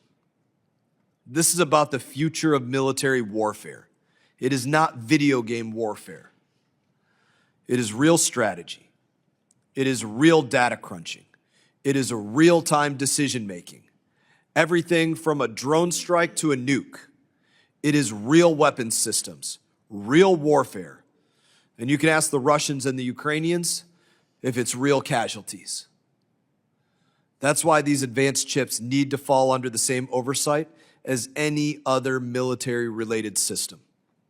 That's why this bill is coming before us today, because companies like NVIDIA are requesting to sell millions of advanced AI chips, which are the cutting edge of warfare, to Chinese military companies like Alibaba and Tencent. The same companies that work to spy against the United States of America, companies that the Chinese commies used to try and defeat the United States of America. This bill is very simple. It keeps America's advanced AI chips out of the hands of Chinese commie spies. BIS wisely just released a rule that says, among other things, advanced AI chip sales cannot go to Chinese military end users. And the sale of these chips to foreign countries cannot reduce the amount that are available to American companies. We agree on that goal, and it's Congress's responsibility to make sure that we reach that goal. That is what we want. We agreed on the end goal. We want to make sure that we get to that point. I give credit where credit is due. I give credit for America's AI dominance to two very specific places. Number one, the great American companies that build chips, that left Chinese companies like Huawei in the dust. It makes me proud to be an American. American ingenuity is driving this. Well done, NVIDIA. Well done, Jensen Huang, and others that were a part of creating this great tech. You deserve all the credit in the world for that. I also give credit for our advancement beyond China to this, President Trump, putting the right checks in place to make sure that America is not doing stupid things, to make sure we're not selling the tools that make the most advanced AI chips to China. That was done previously. Or to make sure that the United States of America is not selling the most advanced chip right now, the Blackwell, to China, or future most advanced chips like the Rubin. But it can't just be the chip that's labeled number one that we are paying attention to. 1 year ago today, DeepSeek, which absolutely works with the Chinese military, launched its model. That should be considered a Sputnik moment. That was a wake-up call to America and the world that China, even using America's second best or third best chips, even using those, that they were good enough for China to compete with America's best AI models. We all agree, I believe that we all agree, that we are in an AI arms race. So why wouldn't we want to know what the AI arms dealers want to sell to our adversaries? In that, I urge my colleagues to join me in supporting this bill. Do any other members seek recognition? Ranking Member Meeks. Thank you, Mr. Chairman. I support the ANS, and I want to thank you, and I'm joined as a co-sponsor of this bill. Thank you for working with me to reach a bipartisan compromise on this important bill.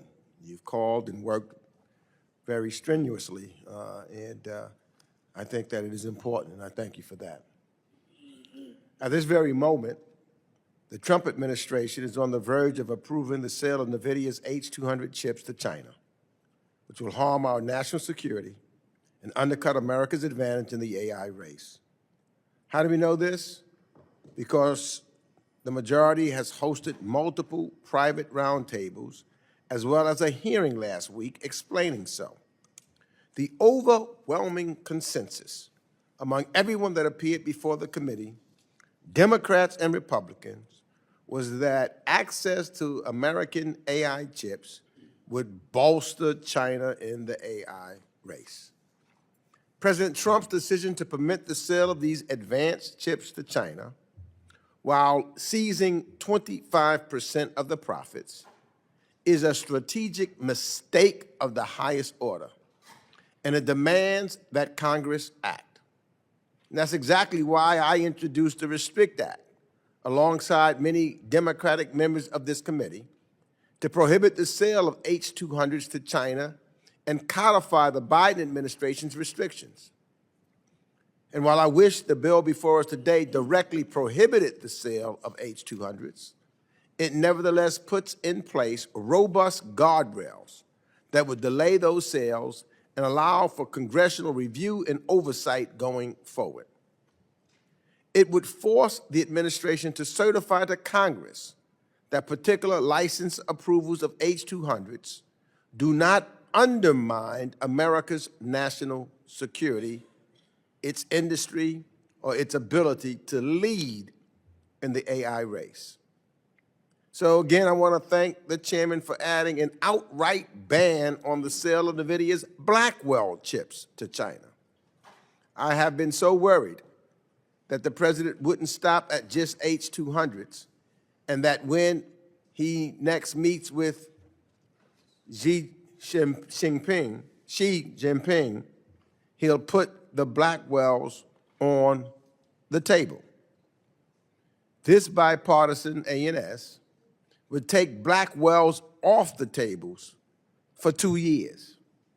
It also demands a strategy on how to win the AI race that should govern AI chip controls going forward. We must lead. So let's pass this bill and send a clear message that our national security, our foreign policy, and our technological crown jewels are not for sale. Let's reject the idea that a 25% export tariff somehow addresses the national security concerns that are at stake here. I strongly support this A&S, and I urge all of my colleagues to support this bill. I yield back the balance of my time. Do any other members seek recognition? Chairman. Chairman Emeritus McCall. Mr. Chairman, let me congratulate and thank you for your moral courage, moral clarity on an issue that is perhaps one of the most important issues that this committee has jurisdiction over. As many members may know or may not know, this is one of the few areas that we have jurisdiction over the Department of Commerce in. We're in a great power competition. China's made it clear that they have a 100-year goal of military and economic domination.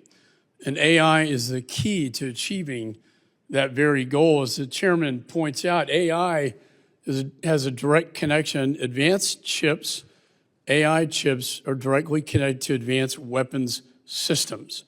That's why putting this under the foreign military sales rubric, I think, is brilliant. Because these advanced AI chips are weapons, in my judgment, or the foundation blocks to creating these advanced weapons systems.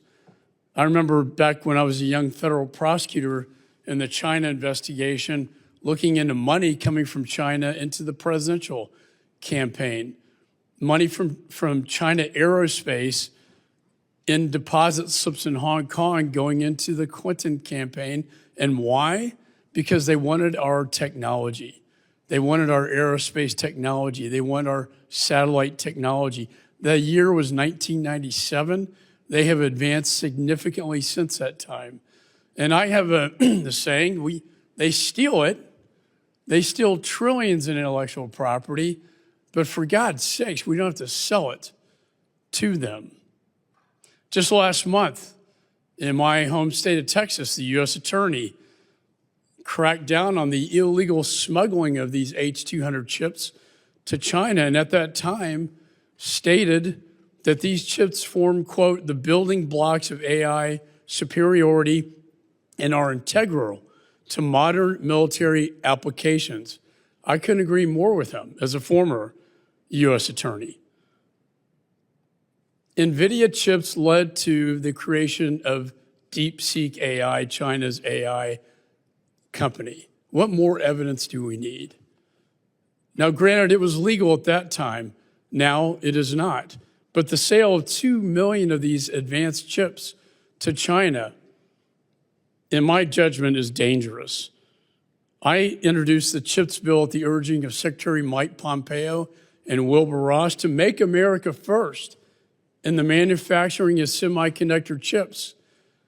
By passing this bill, we will make America first in the manufacturing of the most advanced AI chips known to mankind, rather than selling our national security to China, one of our greatest adversaries in this great power competition. We can't allow China to exploit U.S. technology and intellectual property as they've done so many times in the past. That's why I strongly support what the chairman's trying to do here.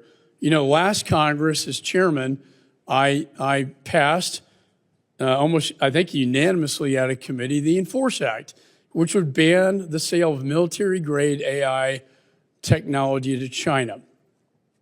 It was very popular. It was very widely supported, yet it was blocked from coming to the House floor, as was the outbound investment bill that we passed out of this committee. Why?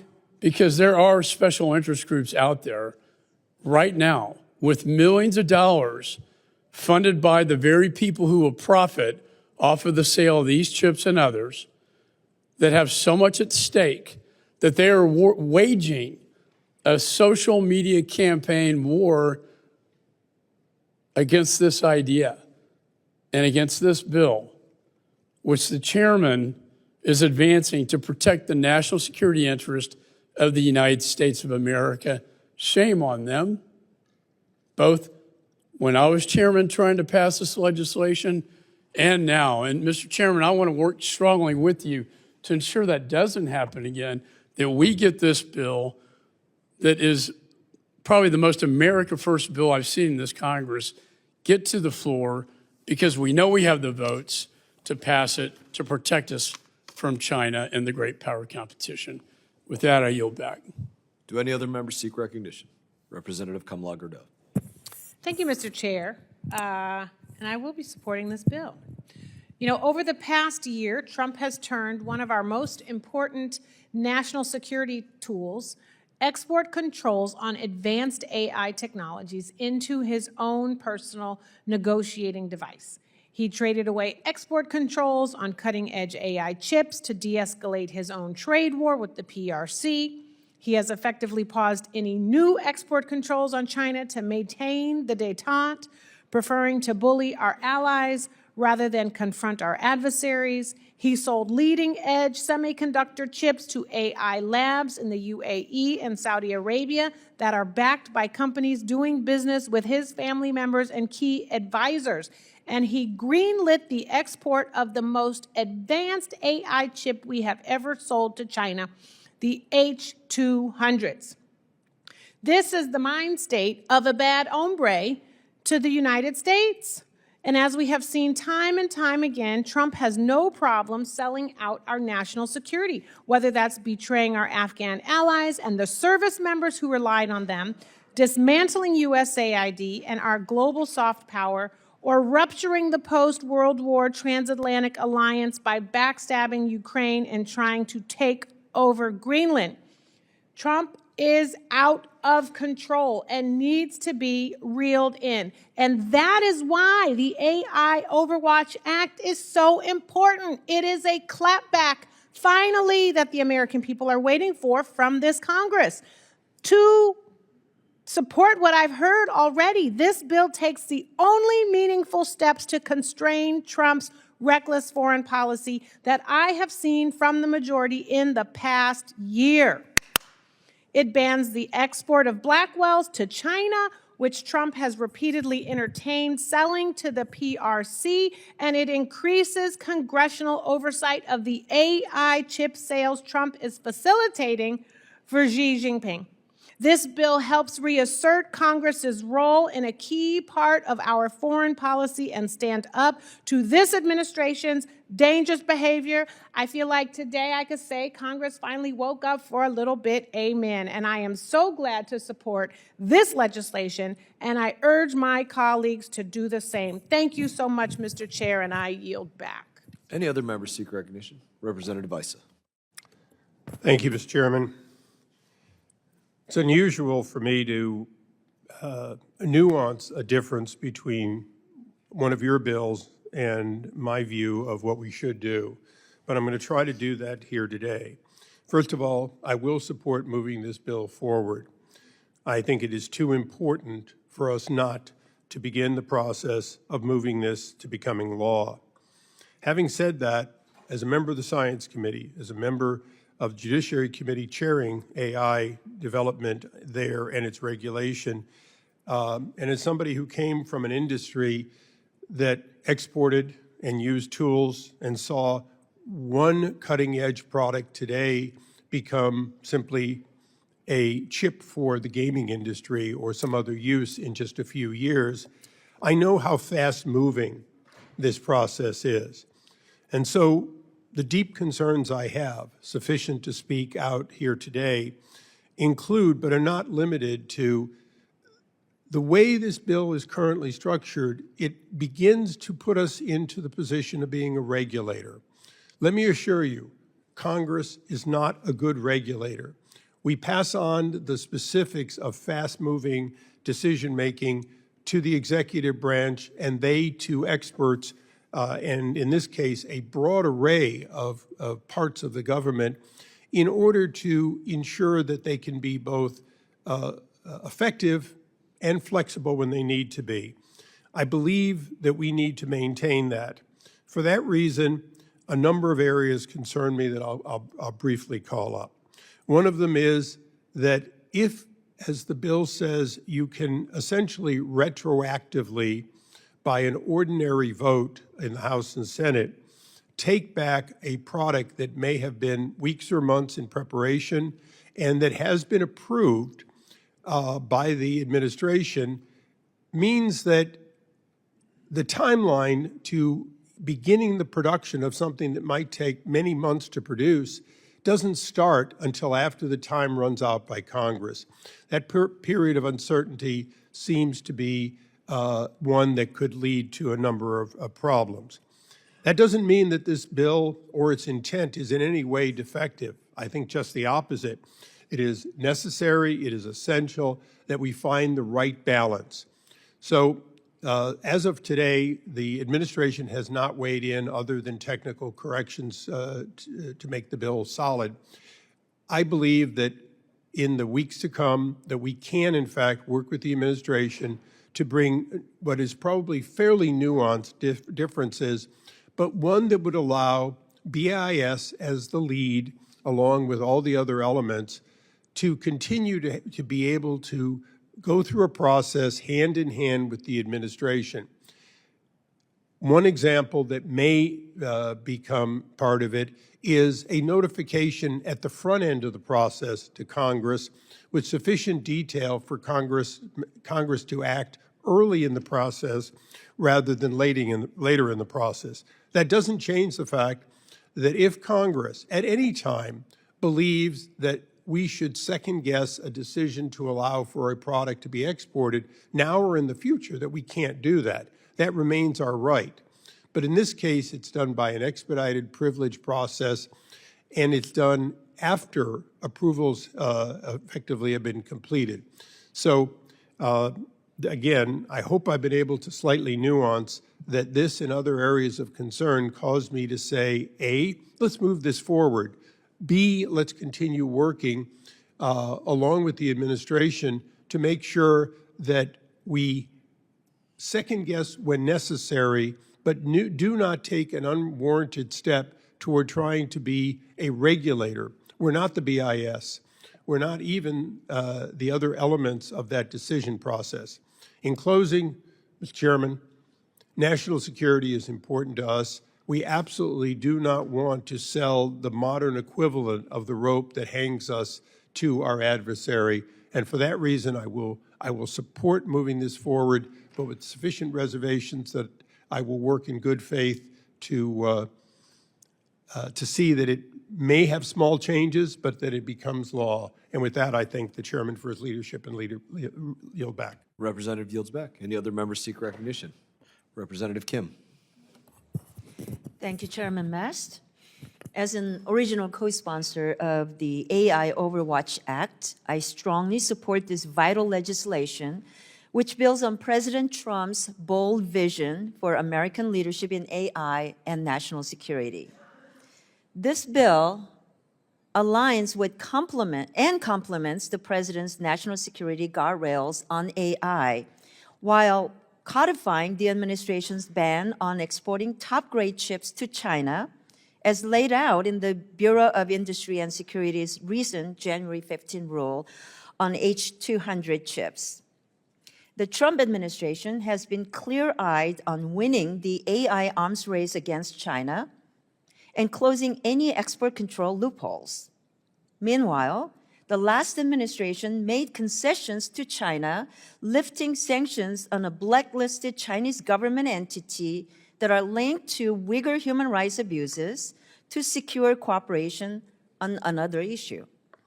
We need to make sure future administrations prioritize national security and keeping America first in AI, which is exactly what this bill does. This bill provides for robust congressional review of sensitive AI chips exports to countries of concern like China. This is nothing new. Congressional review over foreign arms sales critical to our national security has been a long-standing practice for decades. I want to clarify that the AI Overwatch Act provides exemptions for trusted U.S. entities and does not force approvals and does not limit the President's ability to enact even stricter controls. Our American AI chip industry stands at the forefront of global technological innovation. This bill empowers them to drive U.S. leadership by prioritizing exports to allies and partners as outlined in the President's AI Action Plan, while safeguarding domestic availability and protecting our edge in AI models and computing capabilities. By updating congressional oversight, this act ensures we do not hand over dual-use AI chips to power our adversaries' militaries, surveillance activities, cyber operations, nuclear development, and autonomous weapons. Advanced AI chips will shape future military and economic power. The AI Overwatch Act ensures oversight evolves with technology, blocks adversaries from weapon-enabling AI, and anchors allies to American systems, locking in the U.S. dominance for generations to come. I urge my colleagues to support this important legislation. Thank you, and I yield back. Representative yields back. Do any other members seek recognition? Representative Huizenga. Thank you, Mr. Chairman. And first and foremost, I want to compliment you and a number of others that have been working on not just this specific piece of legislation, but on this issue overall. And you were gracious enough when I became subcommittee chairman to include this BIS issue in my portfolio. It's been something I've only half-quipped to some colleagues that I've spent more time in a SCIF in the last 8 months than I have in my 8 terms that I've been here. But it has been very productive. I think it has been very enlightening. I hope that some of the passion from my colleagues on the other side for Congress reasserting itself, I believe was maybe the term, would hold to whatever future legislation or administrations might be. But I'm part of this because I do believe Congress has a proper role in being involved in the conversation here. And I do want to urge my colleagues to support the AI overwatch bill overall.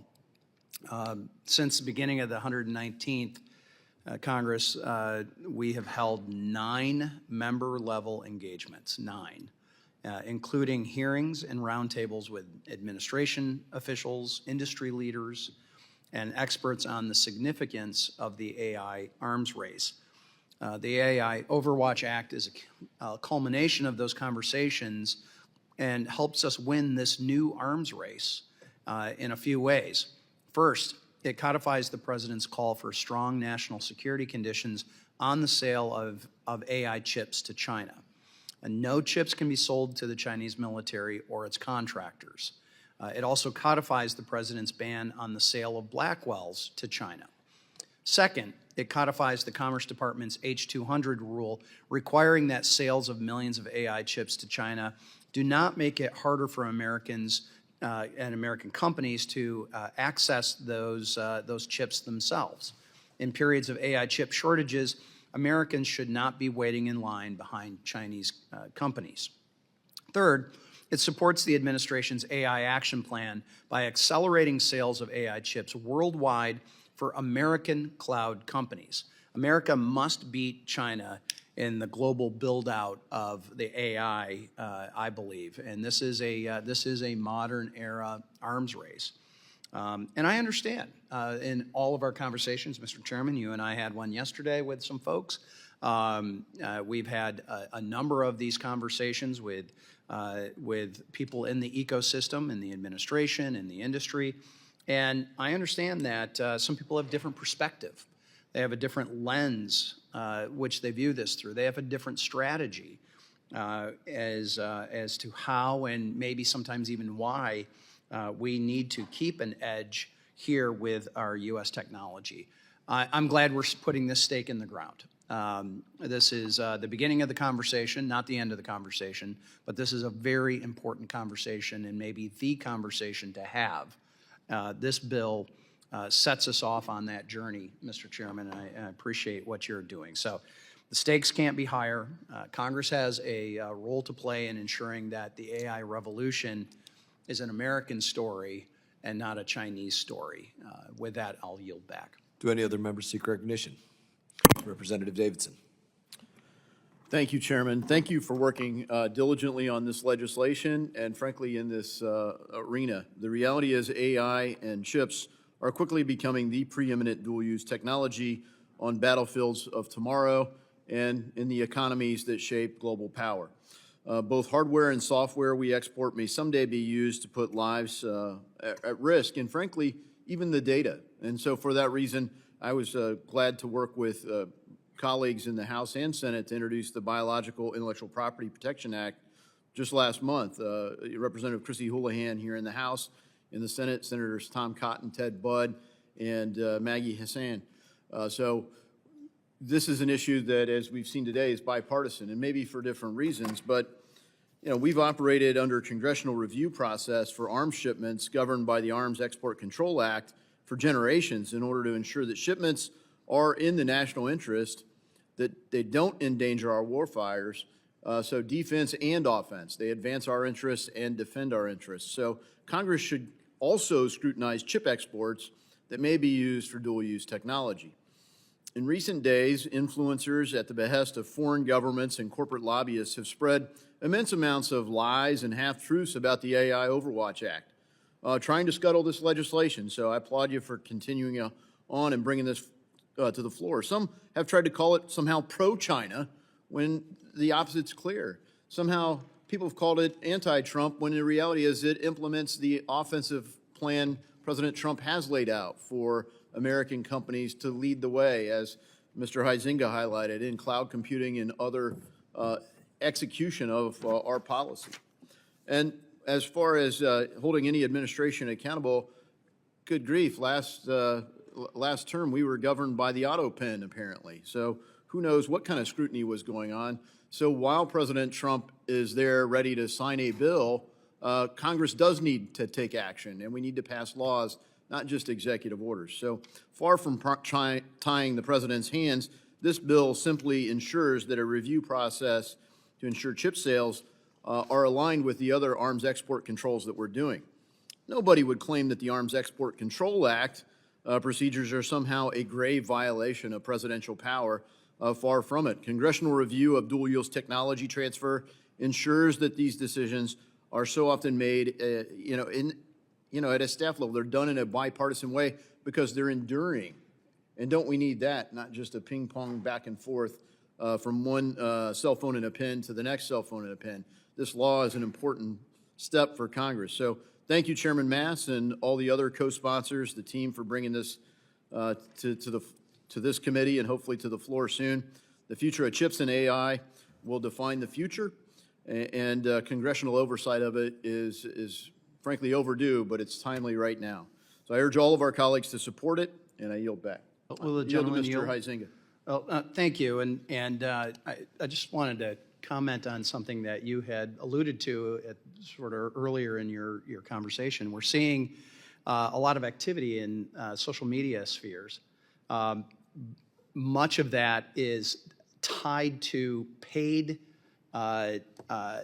programs where people are going out and they're literally being paid to go and hold these opinions and attacking the integrity, I think, of us writ large. And that shouldn't be allowed to stand. We have to fight back. We have to push back with the truth of what is really going on. And as you had said, that somehow this bill has been turned into a pro-China product is ludicrous on its face. And Mr. Chairman, I think you addressed that very effectively. But I just wanted to lend my voice on that, and I appreciate the opportunity to yield back.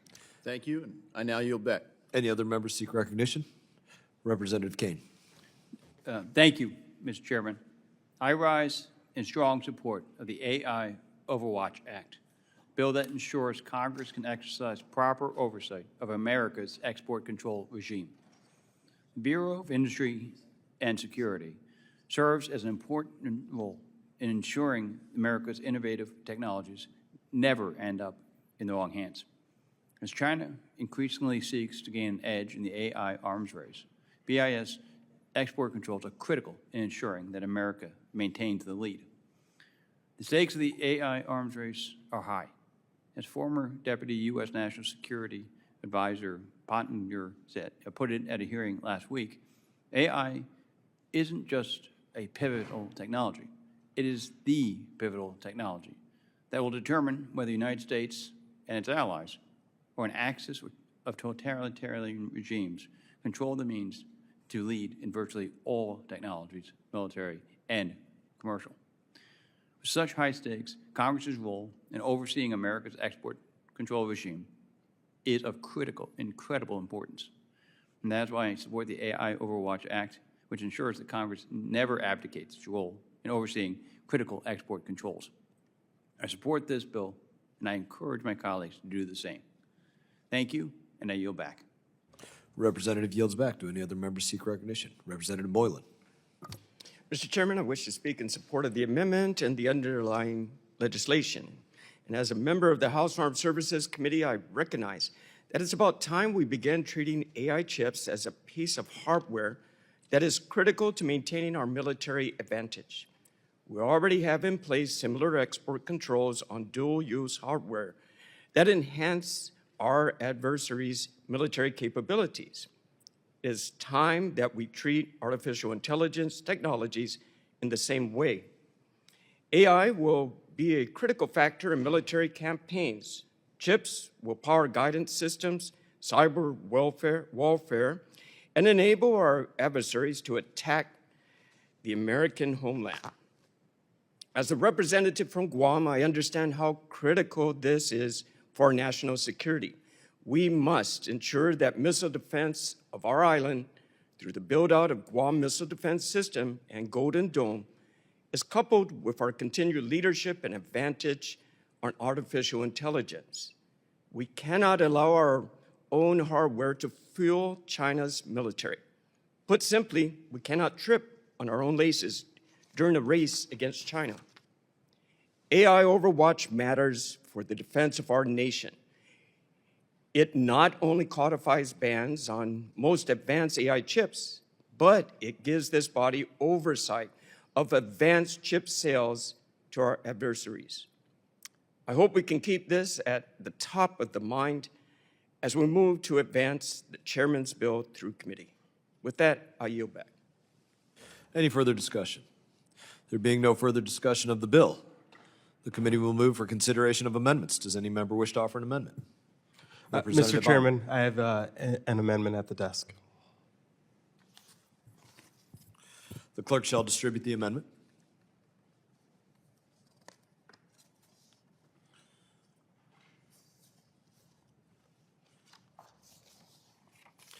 Clerk shall report the amendment. Amendment to the amendment in the nature of a substitute to H.R. 6875, offered by Mr. Amo of Rhode Island. Without objection, further reading of the amendment is dispensed with. The representative is recognized for 5 minutes. Thank you, Mr. Chairman.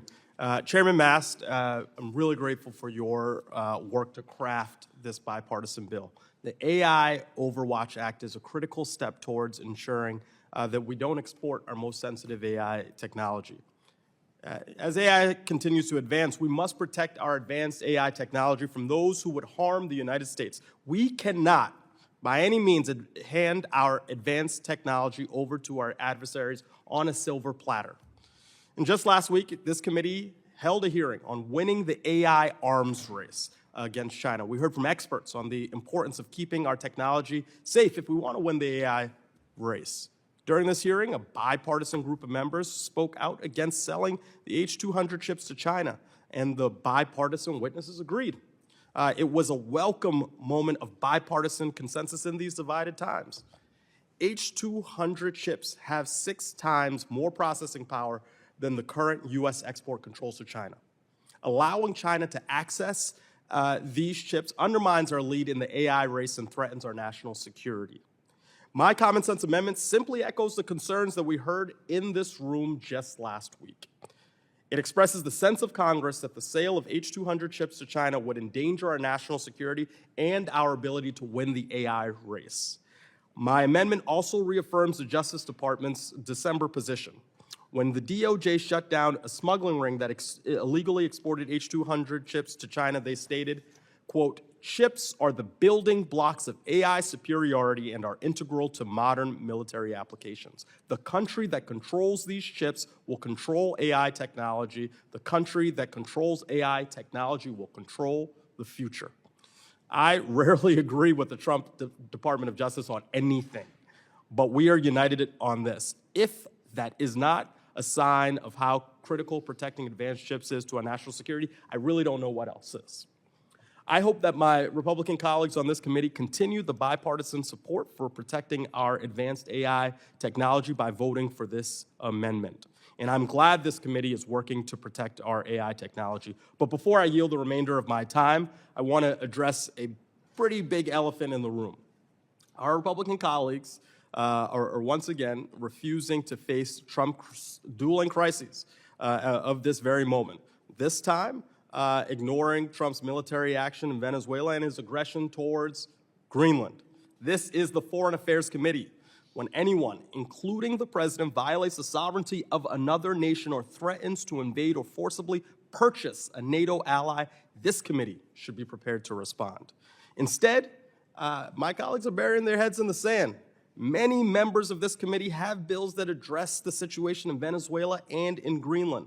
I've introduced the No NATO for Purchase Act to prohibit government funding from being used to purchase a NATO country or NATO-protected territory. But my Republican colleagues refuse to take these bills up. I'm going to keep asking. They refuse to address the issues created by their president. I'm going to keep demanding. So, Mr. Chairman, I urge you to take up these bills at the next markup and call hearings with administration officials.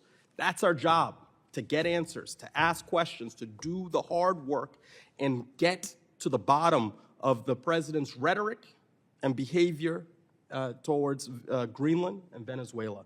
I yield back. Representative yields back. Do any other members seek recognition? Recognize myself. Number one, I'm just going to start with responding to the comments about Greenland and Venezuela. I would thank, number one, the president for his vision to go after Greenland. When you look back in time, the United States of America was made fun of for going after Alaska from Russia, and most of us probably couldn't imagine the United States of America today without Alaska.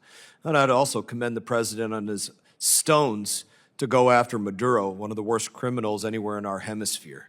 In that, I'm going to respond to the amendment. Thank you for offering your amendment. I do not support this amendment.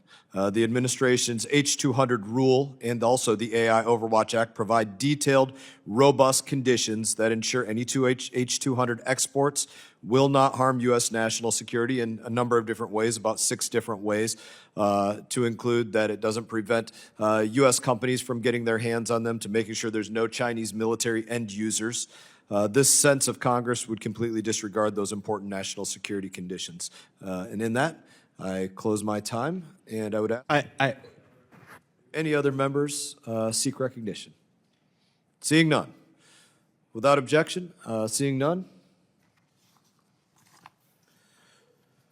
Question now occurs on the amendment offered by Representative Amo. All those in favor signify by saying aye. Aye. All those opposed signify by saying no. No.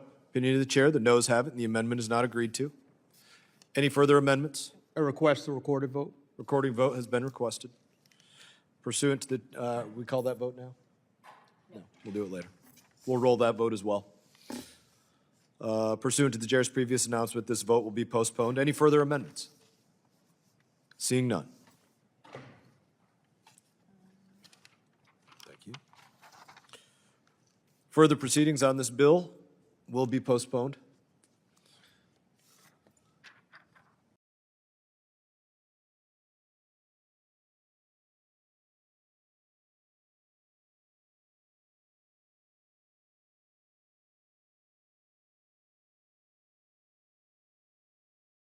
Committee will come to order. Committee postponed further proceedings on roll call vote on the amendment offered by Representative Amo to H.R. 6875, on which the noes had prevailed by voice. The question now occurs on agreeing to the amendment. Members will vote using the electronic voting system. The clerk will open the vote.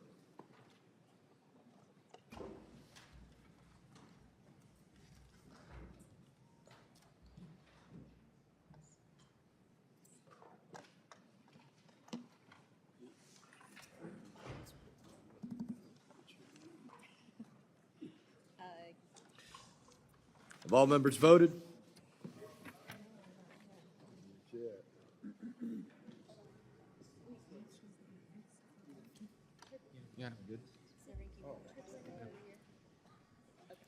All members voted. Any member wish to change their vote? Clerk will close the vote and report the tally. On this vote, the yeas are 20, the noes are 25.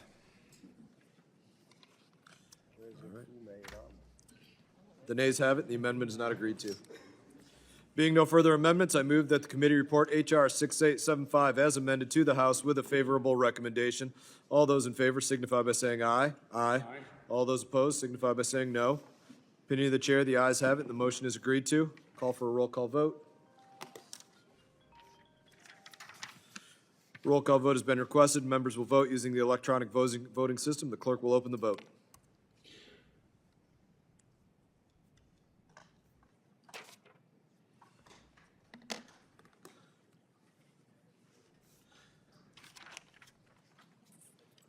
Have all members voted? Does any member wish to change their vote? Is Alma voting? No. Clerk will close the vote and report the tally. On this vote, the yeas are 42, the noes are 2, 1 present. The ayes have it, and the motion is agreed to.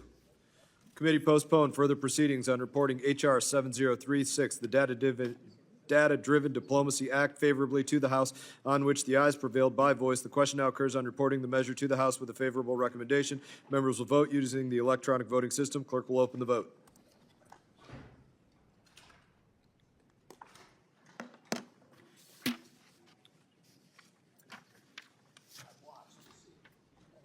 Have all members voted? Any member wish to change their vote? Clerk will close the vote and report the tally. On this vote, the yeas are 46, the noes are 1. The ayes have it, and the motion is agreed to. Without objection, the motion to reconsider is laid on the table. Staff is authorized to make any technical and conforming changes. Committee postponed further proceedings on reporting H.R. 7028 to require the Secretary of State to submit a notification to Congress prior to the obligating of funds for certain art-related purchases and for other purposes favorably to the House, on which the ayes prevailed by voice vote. Question now occurs on reporting the measure to the House with a favorable recommendation. Members will vote using the electronic voting system. Clerk will open the vote.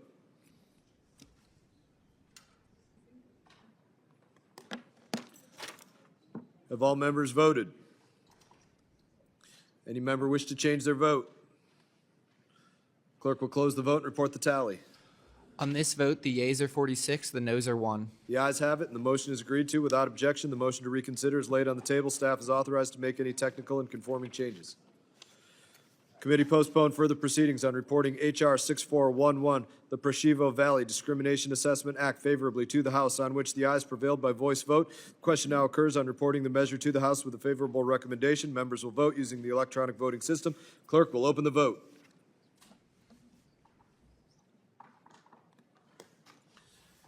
Have all members voted? Any member wish to change their vote? Clerk will close the vote and report the tally. On this vote, the yeas are 44, the noes are 3. The ayes have it, and the motion is agreed to. Without objection, the motion to reconsider is laid on the table, and staff is authorized to make any technical and conforming changes. Committee postponed further proceedings on reporting H.R. 7054 to require the Secretary of State to submit to Congress a notification of certain construction projects using non-standard designs favorably to the House, on which the ayes prevailed by voice vote. The question now occurs on reporting the measure to the House with a favorable recommendation. Members will vote using the electronic voting system. The clerk will open the vote.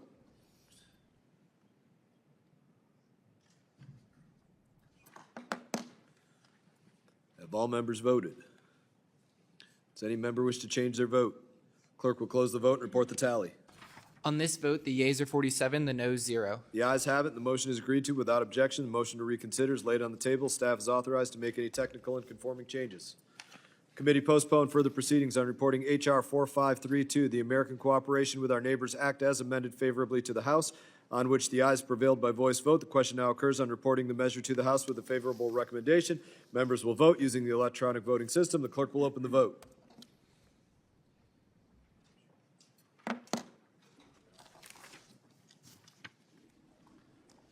All members voted. Any member wish to change their vote? Clerk will close the vote and report the tally. On this vote, the yeas are 43, the noes 4. The ayes have it, and the motion is agreed to. Without objection, the motion to reconsider is laid on the table. Staff is authorized to make any technical and conforming changes. Committee postponed further proceedings on reporting House Resolution 515 commemorating the 90th birthday of His Holiness the Dalai Lama on July 6, 2025 as a day of compassion and expressing support for human rights, religious freedom, and cultural and linguistic protection of the Tibetan people as amended favorably to the House, on which the ayes prevailed by voice vote. Question now occurs on reporting the measure to the House with a favorable recommendation. Members will vote using the electronic voting system, and the clerk will open the vote.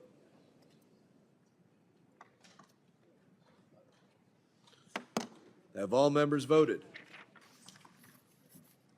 Does any member wish to change their vote? Clerk will close the vote and report the tally.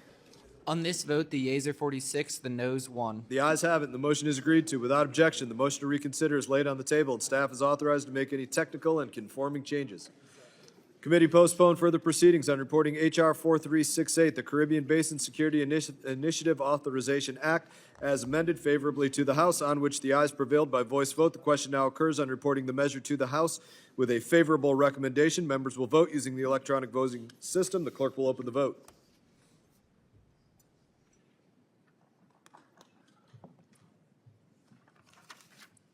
Have all members voted? Any member wish to change their vote? Clerk will close the vote and report the tally. On this vote, the yeas are 42, the noes 5. The ayes have it, and the motion is agreed to. Without objection, the motion to reconsider is laid on the table, and the staff is authorized to make any technical and conforming changes. Committee postponed further proceedings on reporting H.R. 3307, the Eastern Mediterranean Gateway Act, favorably to the House, on which the ayes prevailed by voice vote. Question now occurs on reporting the measure to the House with a favorable recommendation. Members will vote using the electronic voting system, and the clerk will open the vote.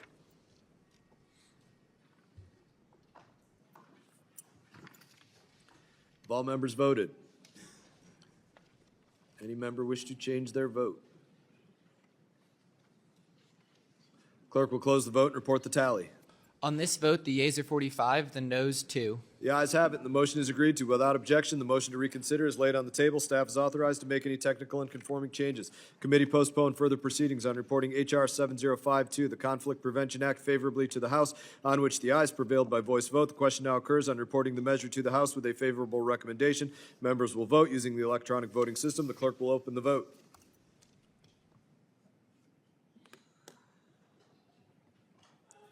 Have all members voted? Do any members wish to change their vote? Clerk will close the vote and report the tally. On this vote, the yeas are 42, the noes 5. The ayes have it, and the motion is agreed to. Without objection, the motion to reconsider is laid on the table. Staff is authorized to make any technical and conforming changes. Committee postponed further proceedings on reporting H.R. 6275, the China AI Power Report Act, as amended favorably to the House, on which the ayes prevailed by voice vote. The question now occurs on reporting the measure to the House with a favorable recommendation. Members will vote using the electronic voting system, and the clerk will open the vote. Have all members voted? Does any member wish to change their vote? Clerk will close the vote and report the tally. On this vote, the yeas are 47, the noes 0. The ayes have it, and the motion is agreed to. Without objection, the motion to reconsider is laid on the table. Staff is authorized to make any technical and conforming changes. This concludes consideration of the measures noticed by the committee for today. I want to thank all the members for their participation. There being no further business to transact, the committee stands adjourned.